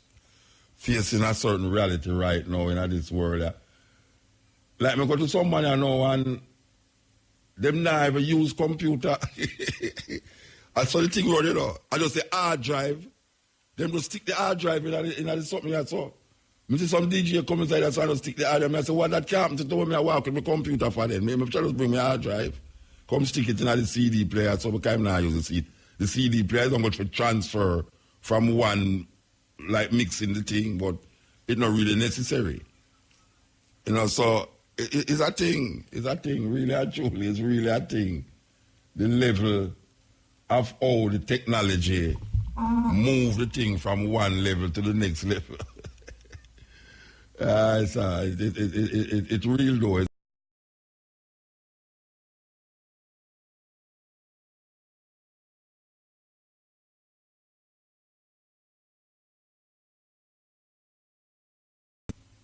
Step into this reality. This reality is next reality. Here we go. Here we go. So you must believe we know say a Black History Month today now. Yes, EL, last call. Yes, Muta. As is. Yes, sir. Once you make them, you make them when cook a Portland, come away Westmoreland. Eh? Somebody when they have a Portland, they don't care come away Westmoreland. Me? No, Me not sell oil. Portland, they don't have a Westmoreland. So who you say if you carry come a Portland? No man, if they don't sell no transfer a Westmoreland. They are no coconut tree down Westmoreland. No, the eye with them boil, you know? No, me ask if no coconut tree down Westmoreland. Yeah, man, but that you do half way. You know, Westmoreland used to have rice. Yeah. A big rice thing that go on at Westmoreland, you know, until me don't know how we go on there, so it just done off. All the red rice. You then have your dog going middle quarter, man. You have some quarter. Them still have the middle quarter out of the red rice? Mm-hmm. Yeah, man. But you see, all niggas gonna eat them thing there again, you know, they want white rice in a pack from foreign. No, see, brother. Yeah, terrible thing, man. Yeah, man. Me used to live from Montego Bay, go Westmoreland, take bus just to go get rice. Yeah. Because we don't want to have the pack rice in a shop. Yeah, tell him, man, you used to buy man no fan come milk, one white man with a part of the milk, you know. Yeah. But when I say now, the coconut thing, yeah. So we not take a stock away and go on in Jamaica, you know, because as me I say, we prefer foreign things, and the foreign things usually cheaper, you know, because that's the problem with it too, you know. The foreign aisle cheaper than the local aisle, you know, but that them grab you with. Because sometimes the cheaper thing carry you go to hospital quicker too. Like the fast food. Actually, right. Yeah, so better you spend the money and bless your doctor bill. Because poor people are dead. You're not about money can buy life. I lie them I tell because poor people that have money, I hold it more life for that save. Through them can't afford the medication and the doctor bill. Yeah, man. So sometimes a man say, boy, them food are too dear, so rich people food. Yeah. Yeah, man. Save your doctor bill whole heap of time, man. So, because I say, the coconut oil, and I have to big up the people in my Portland who boil oil, because I remember I say, me used to boil oil as a living. Down at Ochi, so. Yeah. Me used to, that was my living, boil oil, and send go town, and send go Montego Bay, go sell oil. Real coconut oil. When we done with the coconut trash, we put it on stone, make sun melt it up, and we rub it on with skin and come on road, man. You think say some silk, man, I walk on the road. When the rest of them come on road, man, when you see we are come down the road, the whole of them have on shoes and short pants, and we locks a fly. When you look for me, man, you think say some silk people I walk, man. I tell you. You want the real thing with the oil, man. Yeah, man, the coconut oil. But I know the world has set up to it, you know. Because I read some magazine now, where them show you say, most of the movie stars them now are gravitate toward coconut oil. Yeah. You see, and now them I use coconut oil for rubbing on them ear, for rub on them skin, and all them something there. I mean, I say, but look on that. We didn't use coconut oil to rub up skin long time. Yeah. You know, see? You don't know. But Jamaican people now going to use coconut oil to rub up them skin. So they're afraid. They're afraid. Them smell like chicken back. Sick them. They're afraid they're going to tell that, Lord God, you smell like you cook, so. Yeah, man, that's serious thing, man. But we have to look on what we have, though. That's real, man. Yeah, man, we have to look on what we have, man. Look on all bird pepper. Bird pepper, what serious, you know, them call it a foreign cayenne pepper, you know. Yeah, man, the pepper dead. Really, man. You know, say bird pepper can go pan cut? Yeah. You didn't know? No, I didn't know. Well, me, I tell you, watch out, you hear me, I tell you, I know something when I read in a book, me, I tell you about, you know. You understand? Because when I read in a book, I tell you, say, I read in a book. Let me tell you so. You say, if you have a cut, yeah, get a bird pepper and squeeze the juice in the cut. It's the greatest antibiotic you can ever find, and it take away all whatsoever. And you say, oh, them tell you go Dettol. Yeah. Well, me I tell you, say Dettol burn you more than a bird pepper in your cut. Me not talk about Scotch bonnet pepper, you know. Listen to me, I say, you know. Yeah, man, Me not talk about Scotch bonnet pepper, you know. Nobody talk about mutas if you put pepper in a cut, you know. And you go take Scotch bonnet pepper, put in your cut and burn out your rat, you know. You go hear some mutas say that. Me I say bird pepper. All right, sir. If you have a cut, or a picnic have a cut, and you put the bird pepper in the cut, trust me, believe you me, it's better than any Dettol. Right, You didn't know that, Matrix? Yeah. About bird pepper. Say bird pepper can go up and cut. Because the first thing in your mind, you know, thinking in your mind, is it's going to burn you. Well, me I tell you, say, my mother used to put Dettol on my foot. No, when I tell you, say, my mother used to put Dettol on my cut. And me born like, I used to bird pepper no burn you like Dettol. Me I tell you that. Bird pepper no burn you like Dettol, Rasta. Bird pepper better than country pepper, them call country pepper, you know. Yeah. Yeah, it's called, foreign them call it cayenne pepper, and them powder it, put it in a health food store. Right, man. Yeah, bird pepper, them call cayenne pepper. Stinging light, man. No, man, it's the same pepper, man. Them called cayenne pepper. Nice. What me just say, that we have some things that so where people shun. But when you really take a stock, you know, and eat it for use. Me I tell a man that, you know, it's all right, look on castor oil seed now. I gully them thing they depend, you know. Castor oil and the castor seed. A pure gully bank depend, you know. Now them are going to plant castor seed, tree. Forget to make castor oil, you know. But it's something where we shun, you know, what you have people in Jamaica would still make castor oil, you know. You know, the castor oil good for your ear and all them something there. Jamaican people, you know that again, you know. Yeah, but you see, true, we did little now, we used to use it now, we get big now, we get Americanized. We don't have no coconut oil again. We don't have no castor oil again. We don't have no ackee and susumba. You see, we want some things that come from foreign, you know. And the things that come from, you have good things that come from foreign, you know. But we don't know how to differentiate. You see, because Kentucky, you know, Kentucky don't make it differentiate, you know. Kentucky don't make it differentiate at all. You understand? From Kentucky, that's Kentucky. Fried chicken, you understand? And you know, me say it all the while. You have youth in a Kingston who never see a live chicken yet. May I tell you that?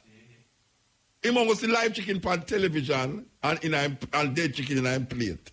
Him never see a chicken a run up and down and ground yet. You know see it? But him know say him want Kentucky fried chicken. And he don't even know if it's chicken. Yeah, the chicken. You understand? You got Bridget? Bridget God, you chat too much on that. I see me start talking to you right now, talking about it anyway. Them have way, you know. Them have way, man. May I tell you, them grab way. Because watch you know. But it's the man a farm, but him a farm fool. Farm fool, but you hear me I say no serious thing. You see a youth under 30, him not interested in a food or him eat. Most youth under 30. Him not interested in how him eat. Him not business. But in business, what him wear. See, because him have fashion and him not no style. You know, see it. So him want to look like everybody else, be the trending thing. Yeah, so him not care about that. Him not check him system, like if him now go to toilet one day, him not check it. Him have to wait all a week. No, how can a man don't go to toilet for a week? It's madness that. Yeah, but when I say, how can you don't go to the toilet for 1 week? Then me and Brian know you so argue about it long time. I say, Brian, at 2 times you got toilet for 1 week and you feel like it. Me would like it in the room with him when it let go. Because you know, it's a pure starch that, you know. The more starch you eat, the less you go to the toilet, you know. You didn't know that? And the doctor have to tell me that, you know. Doctor have to tell me that I experiment. I do that to myself. The more starch you eat, is the less you go to the toilet. The more protein and starch you eat, is the fouler whatsoever come out of your smell. You understand? So you hear me I say now. Them don't allow we to know how our body function in a certain way. That is why now them say the youth them under 30 not going to live to see 50. And that them I say now. Most youth under 30 not going to live to see 50. Yeah, based upon how the pace are set in the world and how things are go quick and them not allow the youth them to think. You know, because if you tell a youth, say, boy, I go get a doctor, you come say, no, something not wrong with me. You know, I go get a doctor, nothing wrong with you. You know, see, so it's when a man reach 50 or gone, he have to give thanks in a brethren. Yeah, man, if you give, me your next better say 25, you know. But me I tell you, you see when a man reach 50-year-old. Boy, me day I count down to my 50. No, me I tell you, because watch out. It's hard to reach 50 at this time, you know. Me I tell you, you know. The other day, I sit down and look and say, boy, I really come so far. Me I tell you. So, me just the youth, the most youth listen to me, because them youth, happier youth listen to my program. And me I tell you, say, trust me, brethren and sisters who out there. You say 50-year-old, remember say half a century that, you know. 50-year-old and enough age that, you know.